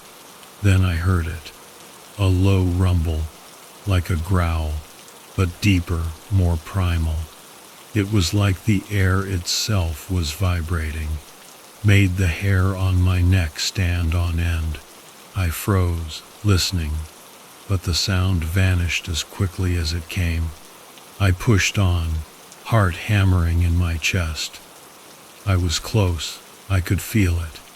The tracks led to a small clearing, and there, in the middle, another body, human this time, or what was left of one. The sight nearly made me pass out. The body was mangled beyond belief, limbs twisted, flesh shredded. It was a scene straight out of a nightmare. And then I saw it, at the edge of the clearing, half hidden in the shadows. This thing, huge, at least 7 feet tall, hunched over, with long, powerful limbs. Its skin was dark and leathery, covered in thick, matted fur. The head was kind of wolf-like, but the teeth were all wrong, too long, too sharp. But it was the eyes, man. Those cold, dead eyes that stared right through me. For a moment, we were frozen, like a scene in a movie. Then it moved. Faster than I thought possible, it charged. I barely had time to raise my rifle before it was on me. The next few seconds were a blur. I fired a shot. The creature roared, a sound that shook the ground, and swiped at me with a massive claw, sending me flying. My rifle went skittering, and I scrambled for my knife, but it was too fast, too strong. It knocked me down again, its claws tearing into my flesh. Somehow, I managed to get my knife into its side, burying the blade deep. The creature roared again, this time in pain. It staggered back, giving me just enough time to get to my feet and grab my rifle. I didn't think twice. I aimed and fired, hitting it square in the chest. One last ear-splitting roar, and it collapsed. I stood there, panting, hands shaking, staring at the creature's lifeless body. Blood pooled around it, staining the ground crimson. It was dead. I didn't hang around to admire my handiwork. I grabbed my gear and ran like hell, not stopping until I reached Auto Lake. I stumbled into the ranger station, covered in blood and babbling like a lunatic. They called in a team, and I led them back to the clearing. The bodies were still there. The creature's massive corpse sprawled among the carnage. They asked me what happened, and I told them the truth. They believed me, because how could they not? The evidence was right there in front of them. They took pictures, made reports, and I was hauled off to the hospital to get patched up. They said it was some kind of unknown animal, something they'd never seen before. Didn't have a name for it, but it was dead, and that's all that mattered. The authorities tried to keep it quiet, of course. Didn't want to start a panic. But the story got out, as these things always do. People whispered, rumors flew, and pretty soon, everyone in Alaska knew about the creature that had been killed in Chugach National Forest. Some folks thought it was a bear, some thought it was something else entirely. But I knew the truth. I never went back to that part of the woods. Stayed in Alaska for a while, but the wilderness had lost its charm. Eventually, I drifted back to Kansas, where the biggest danger is still a tornado. I tell the story sometimes, usually over a beer. People listen, eyes wide, hanging on every word. Some believe me, some don't. Doesn't matter to me. I know what happened, and that's enough. But I'll leave you with this. If you're ever out in the wild, and you get that feeling that something's watching you, something that shouldn't be there, just turn around and walk away. Some things are better left alone.